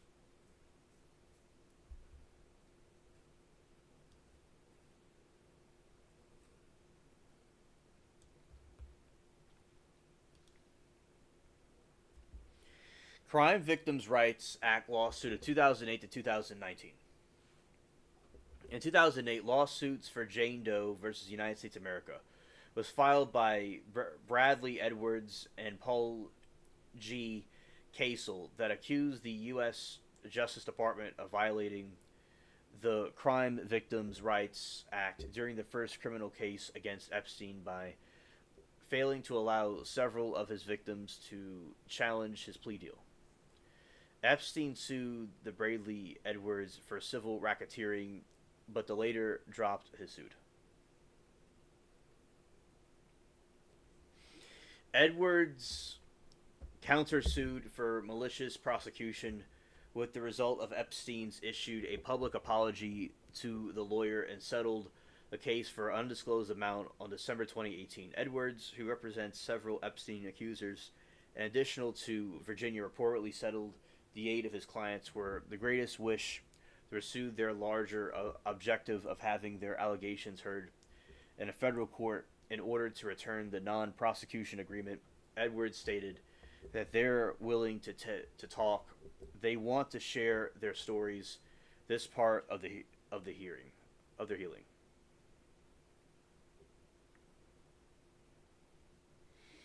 That's how summer should be. Live it up. Facts. Yeah, Moki, glad that you're having a blast. That sounds fun.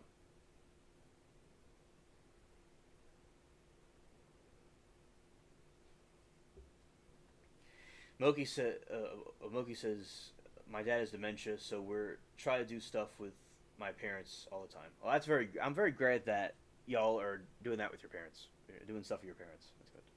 Miranda said, I just sent a lengthy message leaving my email and phone number, my full name, and to the vice president, and I can leave one to the president of the United States about what is going on right now. That's awesome. Thank you, Mookie. Thank you, Miranda, for letting us know. Facts. In a February 2019 ruling, a district judge, Kenneth Mara, determined that the prosecutors had violated victims' rights as defined by the Crime Victims' Rights Act.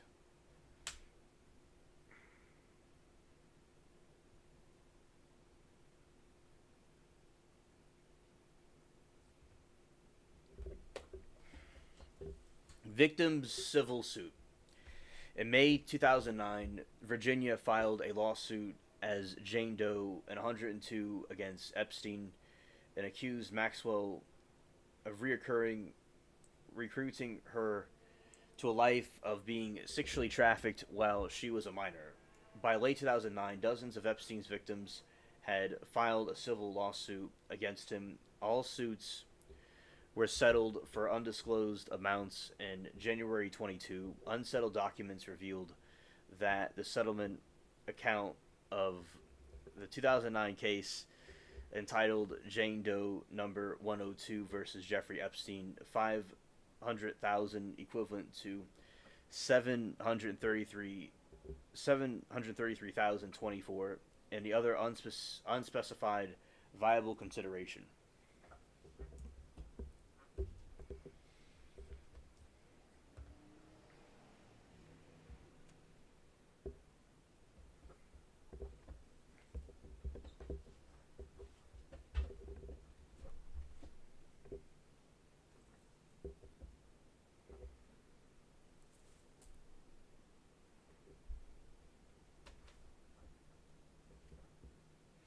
Oh shoot, Dimension. Okay, and to be fair, it's okay, but we know what's coming. Oh, understood. Yeah, Moki, I'm glad that y'all are having a positive attitude about it. And time is just goes by so fast, and it could be our greatest enemy or our best friend, and it can go against us. It could, just it doesn't last forever. So it's good to enjoy every single moment. And I I'm glad that you're just enjoying every moment because, you know, death smiles at us all, and all we can do is smile back. And that death is a journey we all share, and also the mind of a person not being the same in their mind, not be, with dementia. So yeah, it's great to enjoy every single moment. Okay, yeah. Frog, please send them a message to itsthewhitehouse.org and click contact us at the bottom.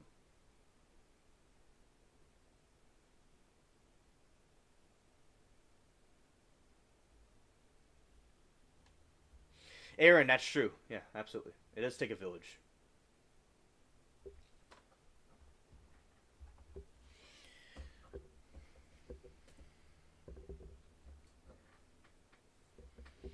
Decision to speak out publicly. Virginia credited the birth of her daughter on January 7, 2010, as a date she decided to come forward and publicly and begin speaking out about her experience of sexual abuse and trafficking despite the risks, and say it that Jeffrey's story was first publicized in March 2011. Not Jeffrey, but Virginia's story was publicized in March 2011 in the Mail on Sunday. The coverage included the photo showing the Prince Andrew with his arm around her at Maxwell's house in Belgravia, London. FBI agents again made contact with Virginia at the time. U.S. consulate in Sydney in 2011, soon after she was public with the allegations against Epstein. All right, and then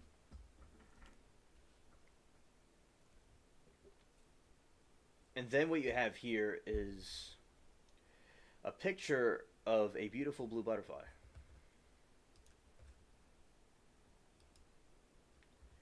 Well, shout out to you too, Boudreaux. It is great to see you. We are talking about Epstein and this crisis that's going on. I hope that you've been doing well, Boudreaux.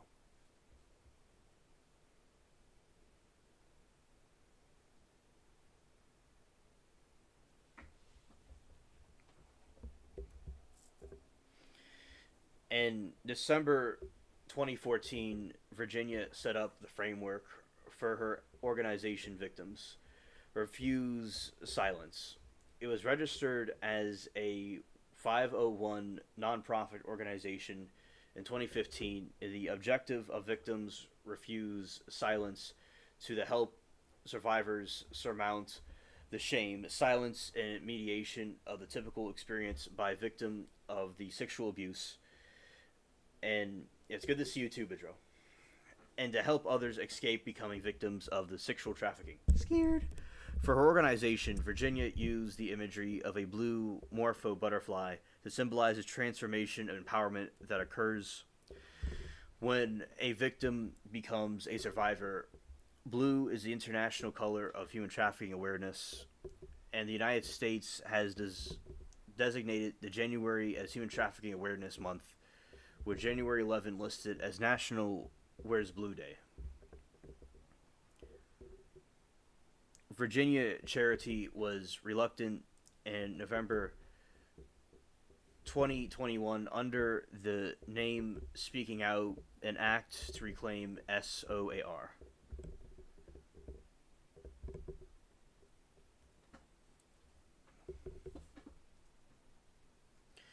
Aaron says, that stuff, Moki, my family is big and they're all nuts. I could spare a couple of siblings if you needed some entertainment. Hilarious, Aaron. In December 2014, Florida court filing intended for the instructions in 2008 Crime Victims' Rights Act lawsuit, Virginia described being trafficking Prince Andrew, Duke of York, at least 3 times, and she was 17.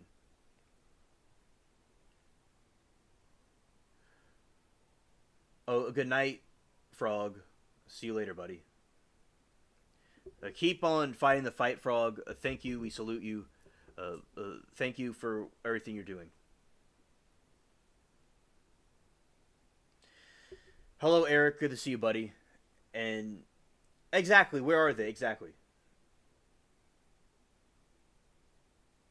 Yeah, you know, they have to be somewhere. They didn't just get abducted by aliens. Where'd they go?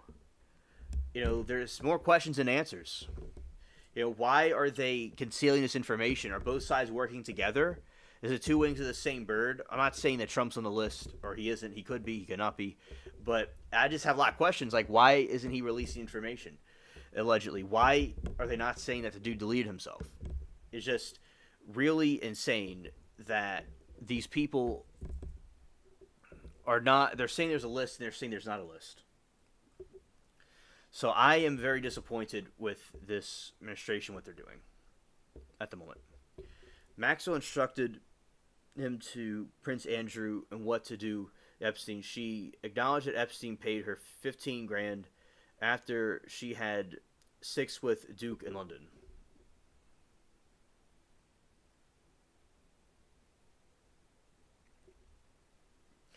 A photo that shows Virginia, Prince Andrew, and Maxwell's apartment has widely been circulated since 2011, and Prince Andrew's 10-year role as a 10-year role as a United Kingdom trade envoy was terminated in 2011, and he reportedly cut ties with Epstein. Maxwell, while serving her prison sentence, stated to several interviewers that she believed that the photograph was fake, following the allegations of the Mail Sunday. I agree, Eric. I totally agree.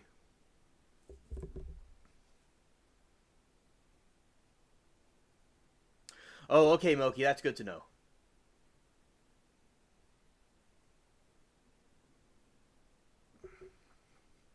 39 copies of it, front to back. The back of the photo has the time stamp showing it was developed in March 2013. In March 13, 2011.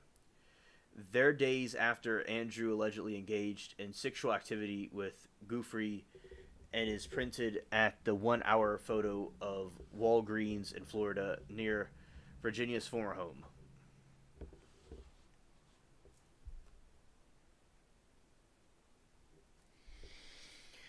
The second sexual encounter with Andrew allegedly happened in Epstein's New York mansion. The court documented that Virginia claimed that the third encounter with Prince Andrew was an orgy in Little St. James.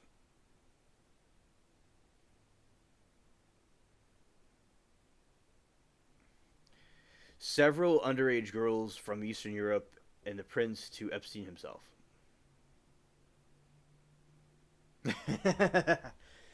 Hilarious chat. Y'all are so funny. In 2015, spokespersons for the British royal family stated that any suggestion of impropriety with underage minors is categorized as untrue, later repeating the denials, requests from Virginia's lawyer for a statement under oath from Duke about the allegations were returned unanswered.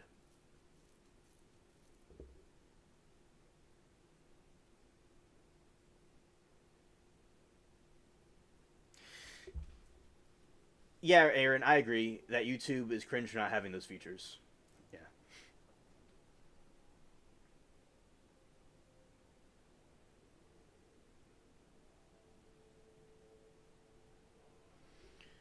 Launch of the civil suit, Virginia versus Prince Andrew 2021. Settlement. On August 2009, 2021, Goofy filed a civil lawsuit in New York against Britain's Prince Andrew, alleging that she was forced to have several sexual encounters with Prince Andrew. I hear you, Greg. I not Greg, but I hear you, Eric. I hear you, Eric.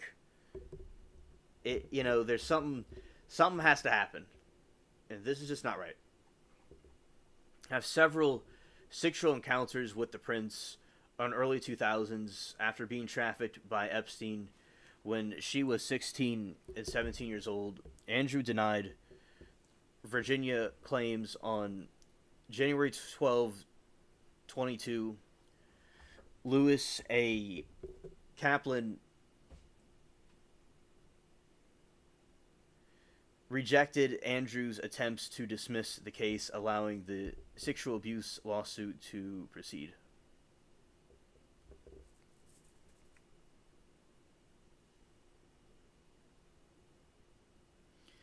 On February 15, 22, the parties reached out an out-of-court settlement which included the prince making a substantial donations to Virginia's charity. As part of the settlement, Prince Andrew acknowledged that it's known that Jeffrey Epstein trafficked countless young girls over many years and that he regrets his actions with Epstein and commends the bravery of Miss Virginia and other survivors in standing up for themselves and others. Andrew pledged to demonstrate his regret and associations with Epstein by supporting the fight against the evils of sex trafficking and by supporting its victims.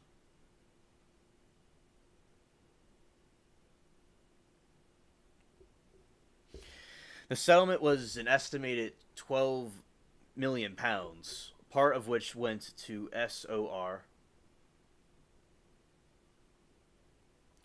Speaking Out and ACT reclaim the advocacy charity for survivors of the sex trafficking in Virginia had founded.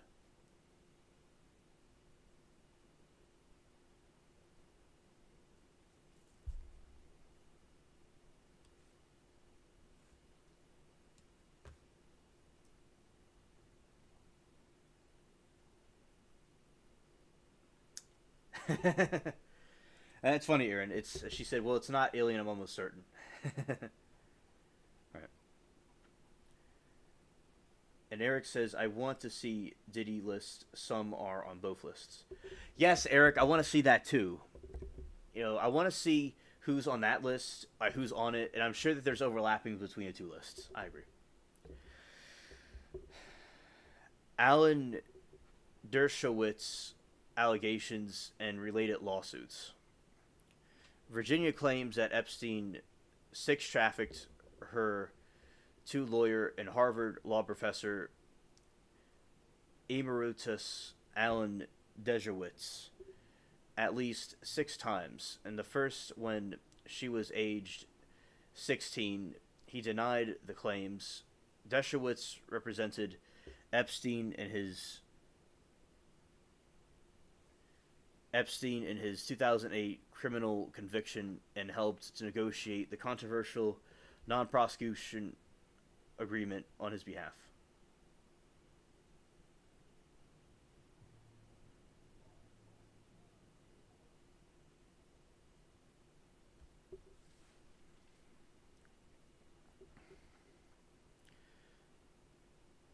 The claims first appeared in December 30, 2014, Florida court filing by lawyers Bradley J. Edwards and Paul G. Castle, which alleged that Dershowitz was one of the several prominent figures, including Prince Andrew, to have participated in sexual activities with a minor later identified as Virginia.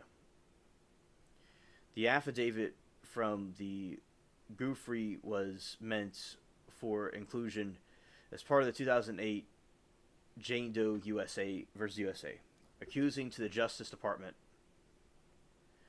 of violating the Crime Victims' Rights Act during Epstein's first criminal case. Dershowitz vehemently denied the allegations in Virginia's statement and sought to disembarment of Edwards and Castle. Castle. The lawyers following the lawsuit, Edwards and Castle, sued Dershowitz for defamation in 2015. He countersued. The two parties settled in 2016, undiscovered financial sum.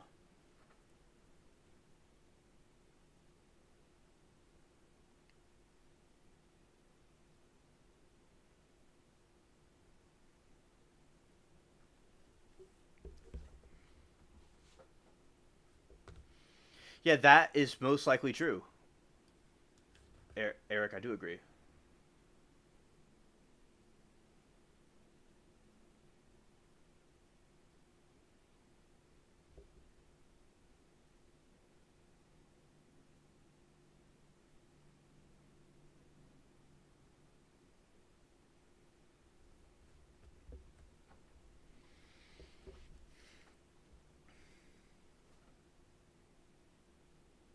Yeah, definitely a dirty old fool. And Moki says, my husband ate jalapenos and then wrote turns and gas pills on a grocery list. Tums and gas pills on a grocery list. Oh, scared. Following denials, Dershowitz, Virginia, stated that I'm not going to be bullied back into silence.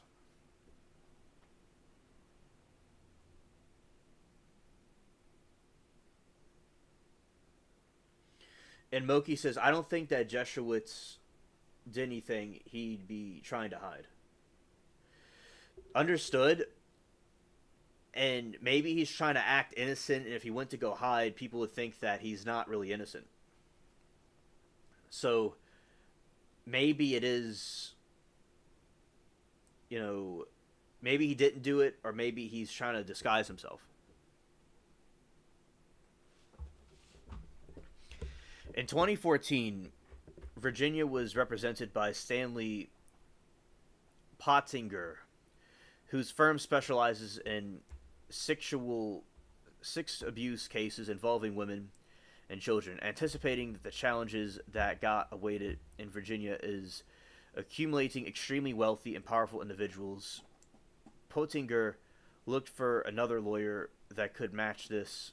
At the request of Pottinger, David Bowies and his firm Bowies, Schleier, Flexner began representing the Virginia pro bono in 2014 and represented several of Epstein's accusers. In addition to Bowie's attorney for the Virginia include Brad Edwards and Paul Castle. Aaron said, "Oh, my hubby is Asian and doesn't like spicy onions or ginger. What the hell? His favorite meal is chicken pot pie." Oh, there you go. That's a plot twist.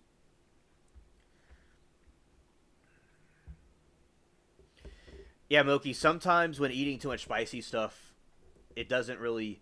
I love spicy food. I do fine with it, but if I eat too much of it, I don't...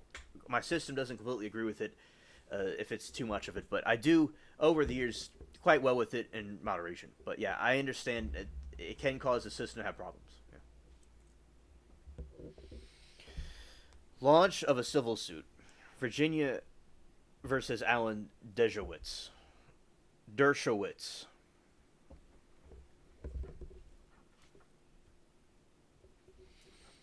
In April 2019, Guthrie filed a federal court of defamation lawsuit against Alan Dershowitz in New York, with David Bowies as her lawyer.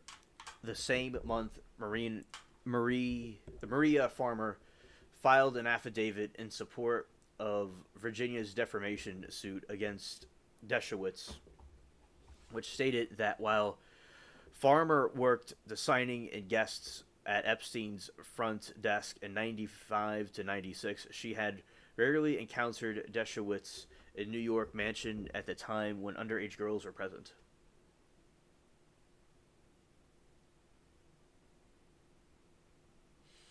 Like, identifies as white Asian. He's half Chinese, half Maltese. Maltese. Most random mix. I don't even know what that is. Let's see.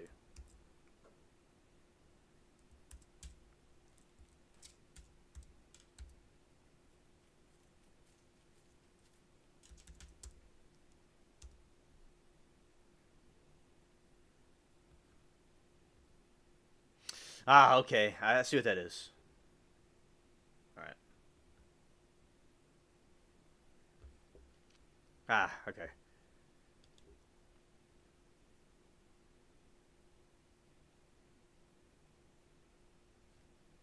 Okay, thank you, chat. Oh, Eric, I love spicy chicken. Like, Popeyes is very good spicy chicken, by the way.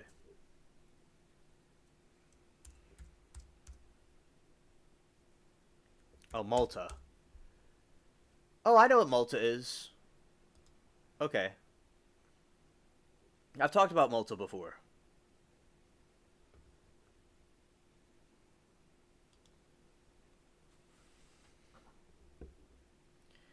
Alright. Thank you, chat.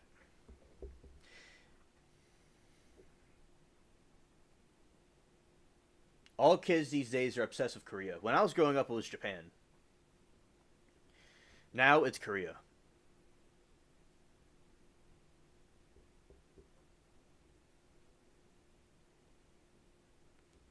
Yeah, because there's a lot of pop stuff and things that come from there.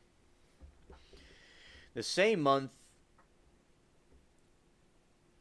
Okay, so April 2019, Virginia filed a civil defamation lawsuit against Dershowitz in New York with David Bowies as her lawyer.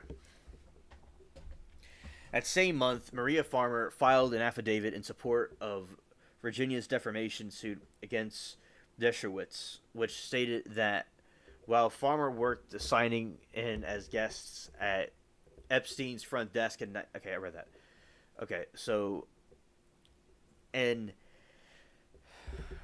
June, Dershowitz filed a motion to dismiss Virginia's suit, which was later denied.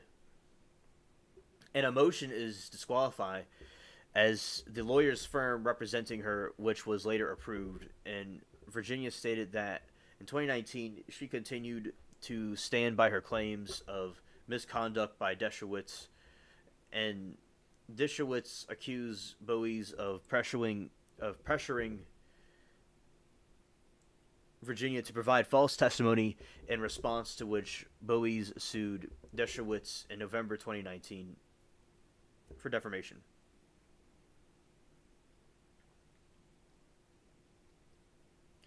Eric said 30% of the kids today are pre-diabetic or obese. Oh, and I think that's very terrible that the health of the country has declined. You know, people, like back in the day, would get outside and do different things. But now a lot of people are inside their iPads, and maybe the food may not be the best. 30%, that's really tragic. Yeah, I agree. Mogi said, stupid kids, although my 80-something mother watches Korean rom-coms on YouTube all day. Oh, oh, she likes doing YouTube. She likes YouTube. Okay. That's good to know. My grandma, both my grandmothers are not really good with YouTube or like social media. My dad doesn't really know how to use social media. Thus one of the reasons why he's not like on the social media stuff.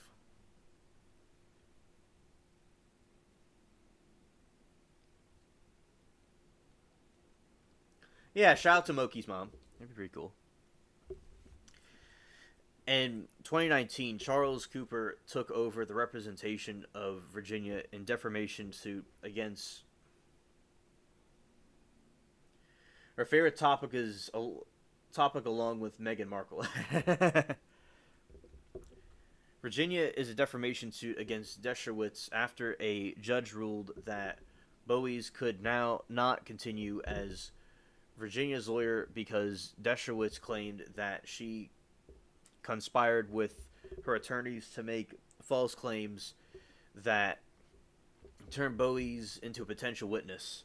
Bowie's filed a separate defamation lawsuit against Dershowitz for implying that he had pressured Virginia into making false claims.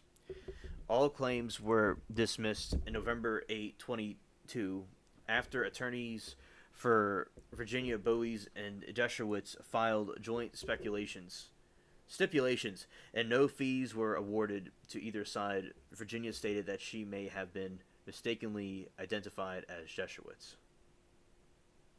Rest in peace to your grandparents, Eric.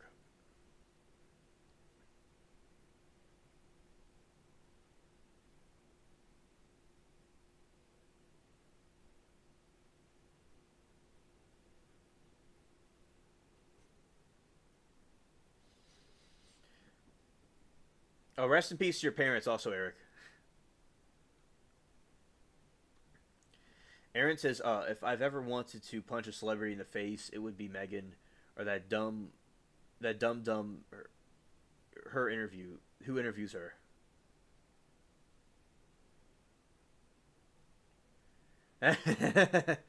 She looks like a Joker.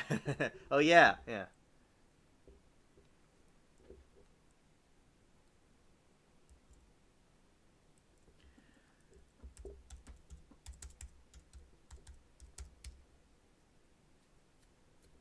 I know Oprah likes to interview her.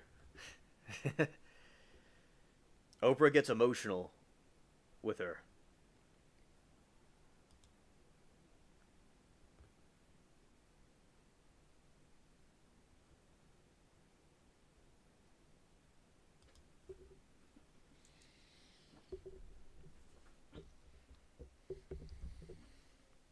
All right, be right back. Understood.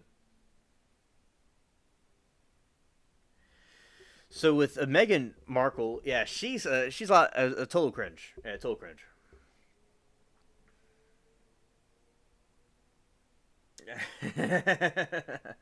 Scared, scared. Yeah. So with Meghan Markle, I remember they were trying to get in sympathy, and it's like a poor Harry. He seems like he's just kind of like stuck in a trap, and he goes along like with what she is like what she says, and he was saying about how hard their life was, and like people that are just regular, like, what on earth is this going on? They're royalty. They're on the top of the food chain, so to speak. They have the best of the best, and they complain about their treatment and stuff. It's like, what are we doing? It's a complete clown show. And then they want you to make money now, so they go on social media and they make these different shows, Netflix and things, to try to get money. And then he wrote a book about his struggles of his life. Isn't that funny? Or the struggles of his life. Now, he did go through his mother's passing, unfortunately. Rest in peace to Princess Diana. But I'm not saying that it was easy. But yeah, it's like these people, regular people, are not buying the BS that they're selling. Absolutely.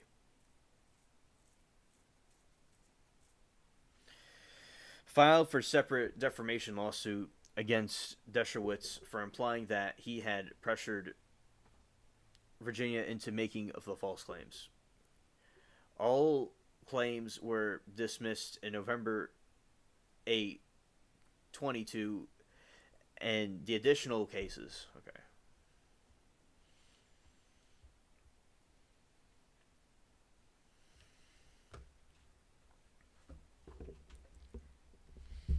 The Virginia Roberts affidavit.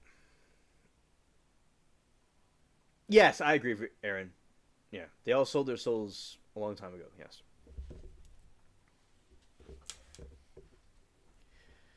Additional civil cases. Virginia Roberts affidavit. Virginia filed a court papers in Florida, in January 2015, stating that Epstein trafficked her to Prince Andrew and Alan Dershowitz. All right, Aaron. See you later. Thank you for hanging out with us for a little bit, and take care. Uh, Peace. In April 2015, a federal judge. Okay, I will, Aaron. I will. Ruled that Virginia could not join the Federal Crime Victims' Rights Act lawsuit, and her affidavit was stricken by the case.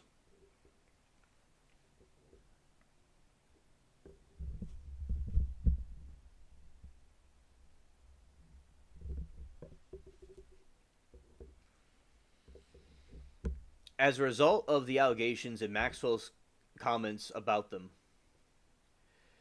Virginia sued Maxwell for defamation in federal court in New York.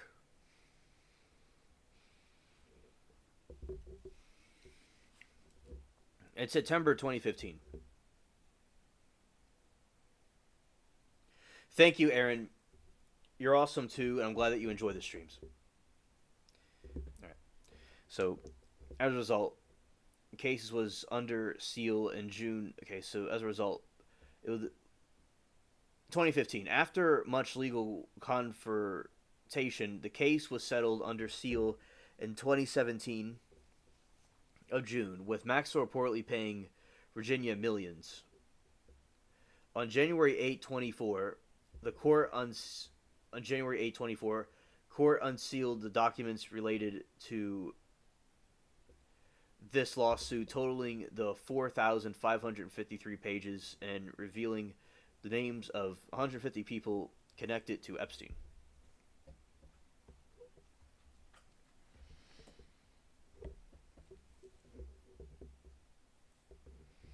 Rena O. and V. Virginia. Rena O. sued Virginia for defamation in October 21. Virginia accused O of helping traffic girls for Epstein, while O maintains that she was a victim that she had never helped help the traffickers. In 22, in court documents, O accused Virginia of touching her sexually without the consent while Epstein watched, but Virginia denied the claim, and she alleged that O slashed her during the sadomasochistic games done for Epstein, but denies this. O, it also alleges that Virginia procured the ambush miners.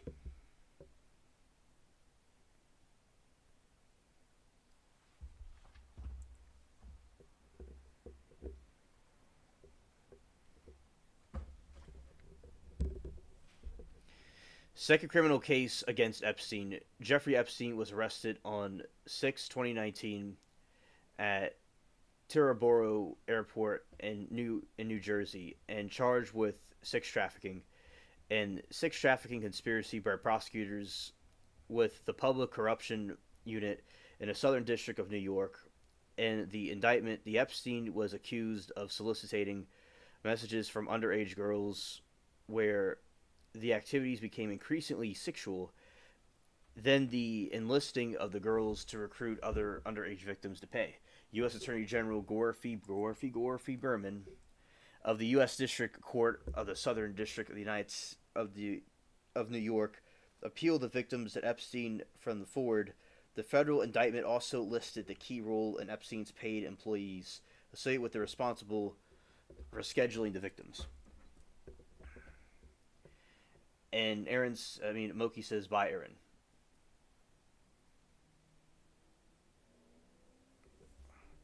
Yeah, although you could see it in the chat, Moki, she wants to tell you goodnight.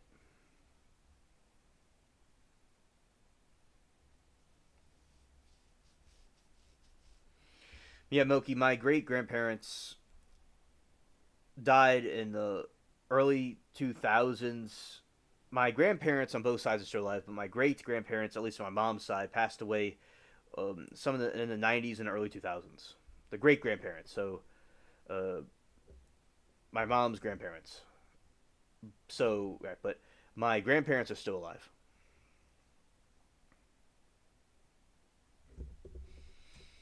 1 month after his arrest, Epstein was found deleted on August 10, 2019, after reportedly hanging himself in his Manhattan prison cell.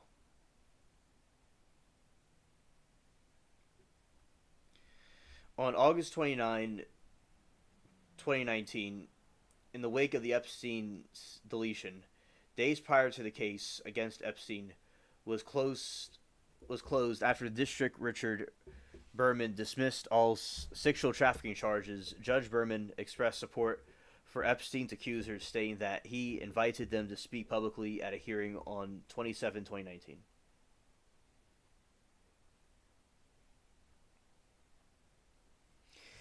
And Eric says that Obama, as we got his dick sucked by some dude he met at a couple of times, and Michelle is Big Mike. Yes, I believe in aliens and conspiracies.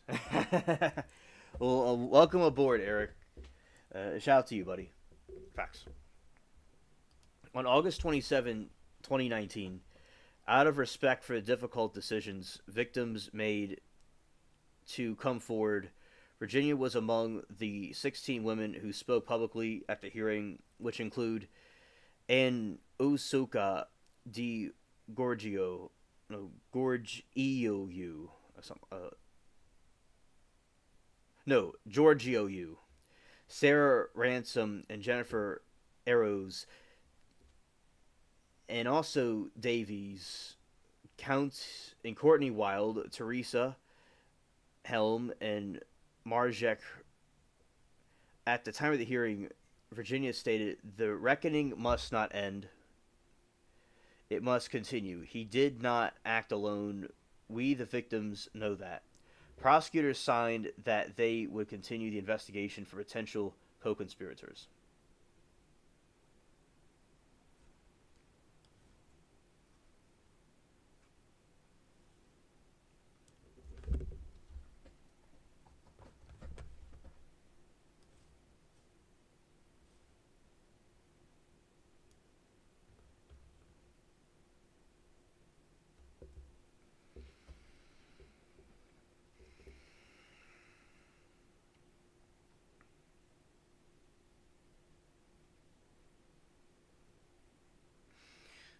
Okay, and Virginia also gave interview in 2019 in October at BBC in describing her experience as being a sex trafficked by Epstein to Prince Andrew and Paranorma special, The Prince and the Epstein Scandal, which aired on December 2, 2019 in the program, and Virginia directly appealed to public by stating, "I implore the people of the UK to stand up besides me, and help fight the fight, and not accept as being okay."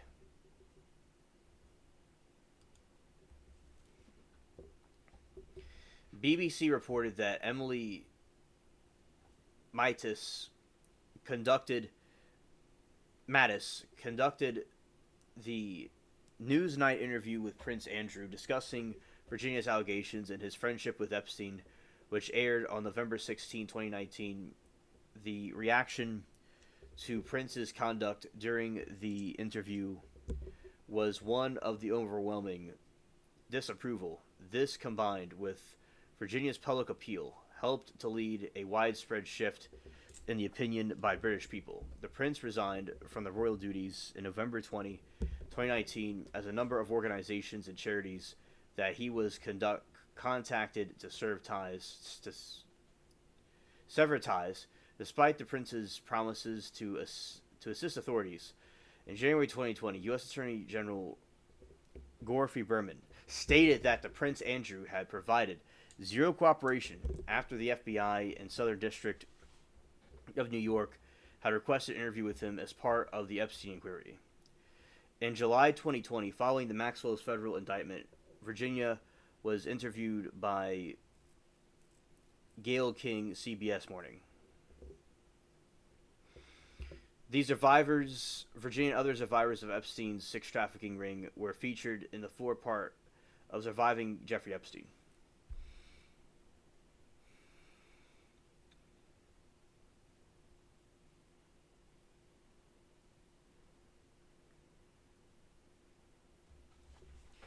Virginia wrote an unpublished memoir for the Billionaires Playboy Club.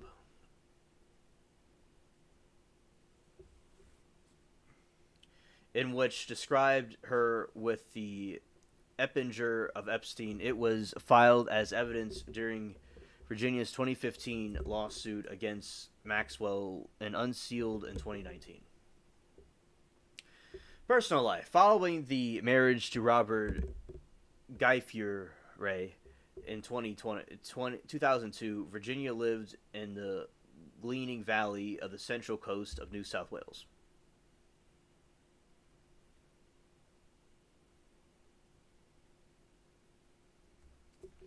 For 11 years. The family relocated to the United States in November 2013 and stayed for several years, initially spending time in Florida and later in Colorado in 2015. In 2019, it was reported that Virginia lived in the Carneades, West in Queensland, with her husband Robert and their three children. 2 sons, 1 daughter.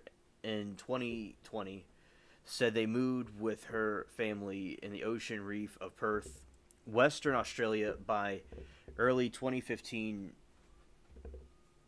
Virginia and her husband had separated her brother and sister-in-law and said that she had separated from Robert even earlier. August 2023 and 25, Virginia stated her husband had physically abused her during their lifelong together, and more recently she was subsequently accused of breaching a family violence restraining order about Robert, and court hearing was set, asked for comment by the present days as her accident. She denied violating and such order added that she would defend herself against malicious claims.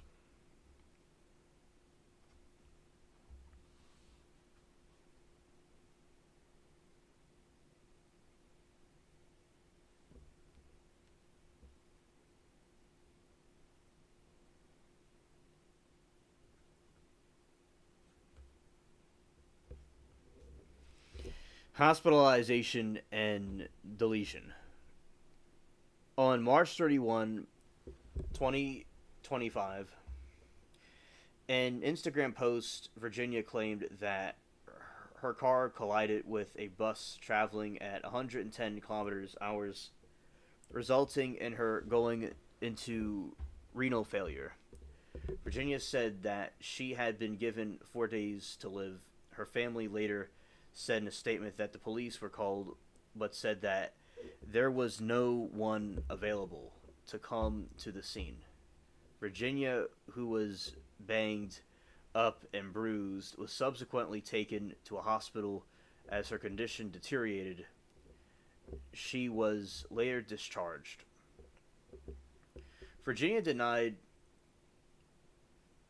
passed away of suicide, but I would say it actually was of murder, at her home in Nergaby, Western Australia, on April 25, 2025. The age of 41, although the family at first accepted the alleged cause of her death was suicide. On May 1, Guthrie's father released a statement discounting the self-deletion, explaining and posting that somebody got her. However, Guthrie's Australia-based attorney, Kerry Loudon, said that she believed that Virginia's deletion was not suspicious in any way. At the time of her deletion, she was in a custody battle for her 3 children with Robert, Virginia, whom she was undergoing a divorce.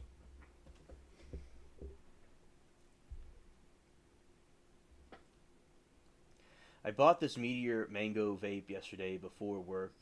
It's still at 75%. Well, that's very cool that the vape battery lasts that. It seems like it's lasting quite a while.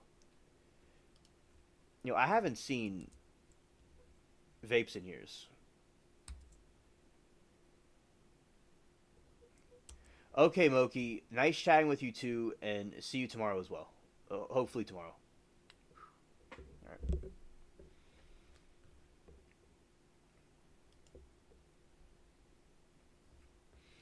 Yeah, vapes are looking different than they used to. Like I was used to. I don't vape anything or smoke anything anymore, but I had like a known about the vape pens, but now the vapes are very different looking. But I know about the smoker, those little box things. I know about those. I was more familiar with that in the vape pen, but yeah. So vapes are, they look very small now.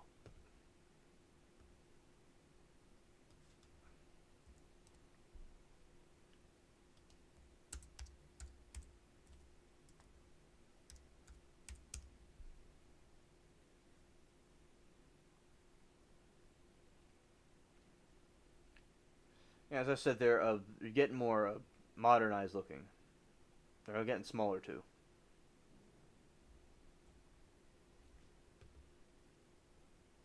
All right. All right. So that is it for Virginia Goofery. She was murdered by, I believe she was murdered by the Epstein people that don't want Epstein to be revealed and exposed.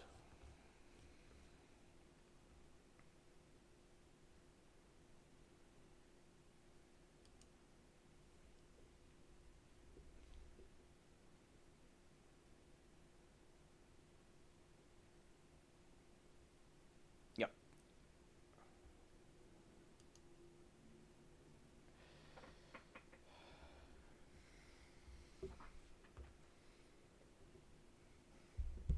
Yeah. So that's basically one of the victims of Epstein that hasn't passed away by suicide, but most likely could have died another way.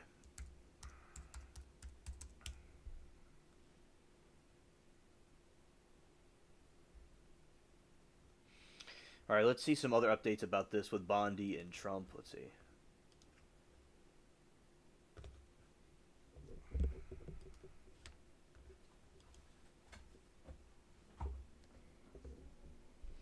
Trump defends Bondi amid MAGA fallout over her handling of Epstein investigation.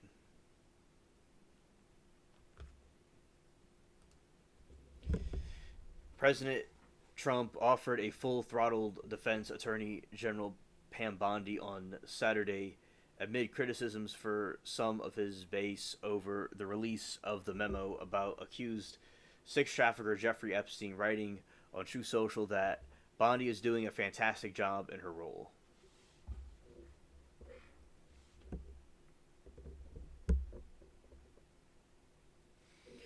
What's going on with my boys, and in some cases, gals?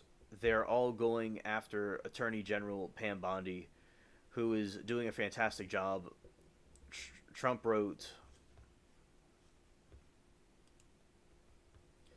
"We're on a team, MAGA, and I don't like what's happening. We have a perfect administration. The talk of the world and the selfish people are trying to hurt it all over a guy who never gets deleted. Jeffrey Epstein."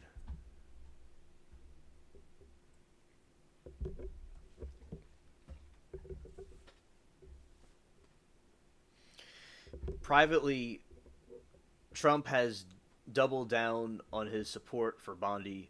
Members of the president's inner circle have reached out some of Bondi's most vocal critics to extensively ask them to ramp it down, noting that Trump at this moment was going to rid of this attorney general. Sources cautioned that while Trump was currently still supporting Bondi, things could always change. CNN reported Friday that Deputy FBI Director Dan Bongino has told the people that he is considering resigning amid a major clash between the FBI and Department of Justice over the fallout of the release of the memo, which concluded there is no evidence Epstein kept a client list or was murdered. The memo release this week promoted fierce blowback from some Trump allies, including the right-wing activist Laura Loomer, who calls the Bondi an outcast, an outsider, an ouster. Okay. Former Trump advisor Steve Bannon dedicated much of his Monday War Room podcast to the memo, questioning the administration's dedication to transparency. Bannon later argued to CNN that the federal investigation appears to have been mismanaged. A Trump advisor called the memo's release political nightmare and suggested it could have published before the holiday weekend when fewer people might see it, or perhaps even after the 2016 midterm elections.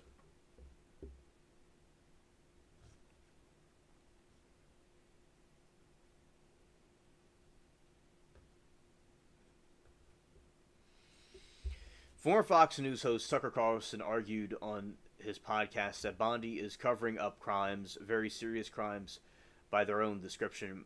Epstein was a disgraced financier and convicted sex offender whose criminal case has long captured significant public attention. Because of his ties to wealthy, high-profile people, in August 2019, while he was awaiting trial in a federal criminal case, Epstein was found unresponsive in his New York City jail cell, and he was taken to a hospital where he was pronounced deleted. His deletion was ruled a suicide.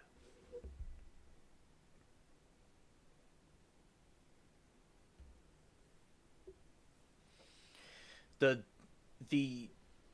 deletion, or the death, though, was heavily scrutinized, and during the 24 campaign, Trump said he would consider releasing additional government files on the case. Many of the president's supporting hopes that the release will impact other high-profile figures or undercut the notion that Epstein deleted himself. But Justice Department announced on Monday that there was no evidence he kept a client list or was murdered, fueling rage and suspicion among the MAGA world. Many in the MAGA world.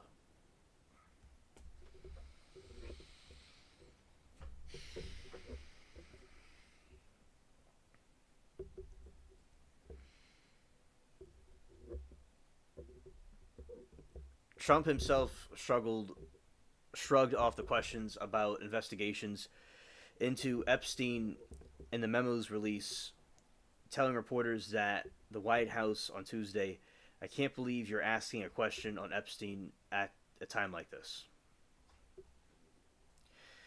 He was like, "This Jeffrey Epstein. Why do I keep on talking about Epstein?" But as I said, in my opinion, I think that there's either they destroyed it at some point or they're covering it up. In my opinion, I think that is very shady. The president repeated his frustration on Saturday, writing for years, "It's Epstein over and over again," while accusing a slew of political advisors, including the former President Barack Obama, Secretary of State Hillary Clinton, former FBI Director James Comey, former CIA Director James Brennan, and the losers and criminals of the Biden administration who claimed they created the Epstein files, with quotations. Okay. Quote, why didn't these radical leftist lunatics release the Epstein files? If there was anything in there that could have hurt the MAGA movement, why didn't they use it? He said. But the federal investigation of Epstein that led to his indictment happened during Trump's first term and Epstein's suicide. And federal prison also occurred during the first Trump administration. Then the Attorney General, Bill Barr, personally looked at the video, making sure that there wasn't evidence of foul play. The Department of Justice determined Epstein was deleted by suicide. And Trump urged FBI Director Kash Patel to turn his attention to the president's own priorities, writing, Kash Patel and the FBI must focus on investigating voter fraud, political corruptness, and Act Blue and rigged and stolen election of 2020. And arresting the thugs and criminals instead of spending months after months looking at nothing but the same old radical left inspired documents on the Jeffrey Epstein. Let Pam Bondi do her job. She's great, he added, calling Epstein somebody that nobody cares about. All right.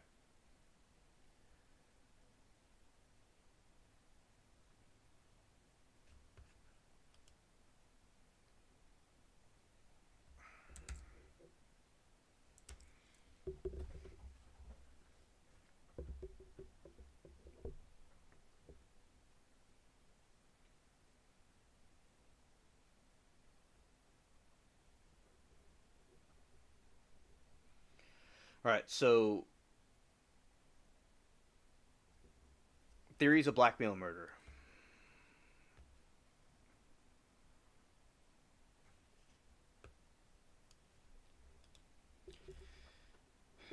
A little bit more than will be done for tonight. Theories of blackmail and murder. Almost immediately after the Epstein passed away, members of the public started to question whether Epstein has really been deleted by suicide or if a shady, powerful figures had deleted him to stop any incriminating material from being released. It didn't help that the authorities weren't able to establish even rudimentarily factors in the days after his deletion, such as why Epstein's cellmate moved out of the day before he passed away. Well, that was a murdered or died, whatever they want, or suicide. What a surveillance video showed, who found Epstein that morning, the whereabouts of the two guards were supposed to be watching him. An autopsy report muddied the waters of Epstein's deletion, as some officials said the broken bones in his neck could theoretically be the result of either hanging or strangulation, of a bedsheet that had turned into a noose, and apparent suicide. No, didn't sway non-believers either. As the conspiracy theories of murder plot gained traction, so too did the theory that Epstein had kept a so-called client list as blackmail. That this list's release, conspiracy theorists claimed, would not only expose whom Epstein helped but abuse the underage girls, but could also solve the murder. In the following years, the Justice Department and the courts released the timelines, hundreds of documents that exposed the sordid details of his crimes. Those documents include the trove of flight logs that named who had visited Epstein's private island.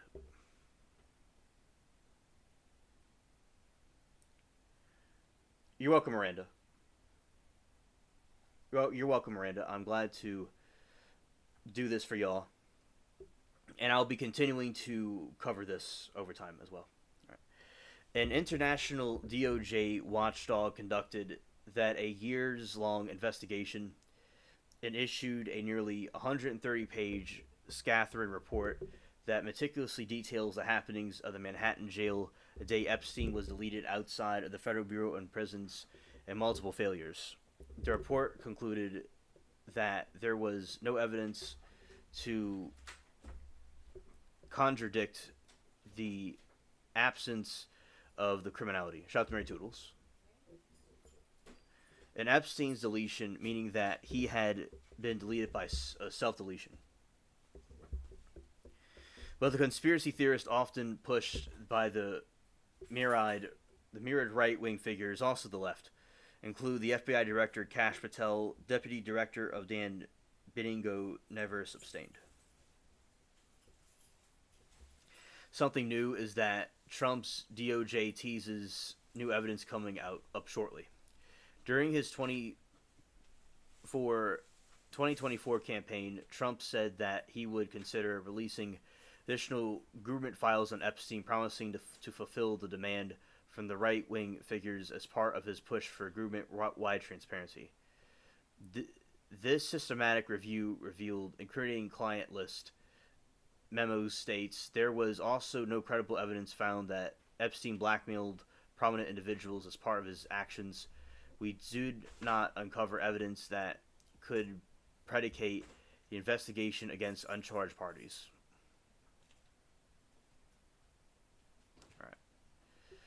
The department also released a 10-hour of jailhouse security footage that showed no one entered Epstein's jail cell on the day he passed away by suicide. One of the highest priorities is combating the child exploitation, bringing justice to victims, perpetuating unfold theories about Epstein serves neither of those ends, it adds. Backlash against DOJ was immediate. Calls for the Attorney General Pam Bondi to resign swarmed social media, alleged that she lied in a February interview on Fox News, saying the client was sitting on my desk. The client list was sitting on my desk right now to review. Bondi has since said that she was referring to all the paperwork related to Epstein investigation, such as the flight logs, not the specific client list. All those videos of Bondi saying, yeah, she's seen the videos of all coming out, and now it doesn't exist. InfoWars, Alex Jones said through tears on a video posted on X, I mean, what? That is what he was saying. You know, very shocked.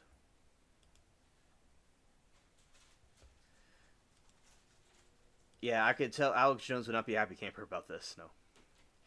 Some Trump's closest allies grew frustrated behind the scenes with Bondi handling of the Epstein case files. One administration official told CNN that Bondi bungled the case from the start by overpromising potential bombshell findings.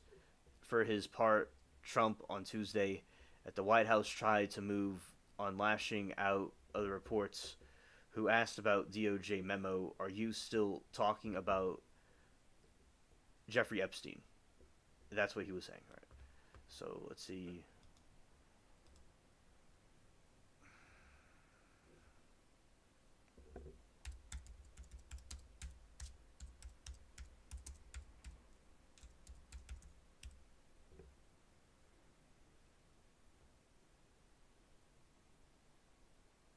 Yeah, and so he talked about with Epstein who he was, like what he did for his occupation, the conspiracies about him, and him when he was trying to like donate to Harvard. So basically, because when I saw these things, I was wondering about him, and yeah, so basically he was wearing that stuff because he was trying to create an image about his support to the Harvard professors. But the reason why he was doing that was to create an image for himself. You know, he's trying to, like, you see how he presents himself a certain way. He wants to have a certain image about him, just like Bundy. And, you know, people like that. So, because he wanted to be seen, like, with a respectful institution. And also for money laundering. Alright, so yeah, that was him in like an '04, but he never went to Harvard. He just like was trying to fund it for his own, his own gain. All right, and we'll continue to talk about this as it unfolds.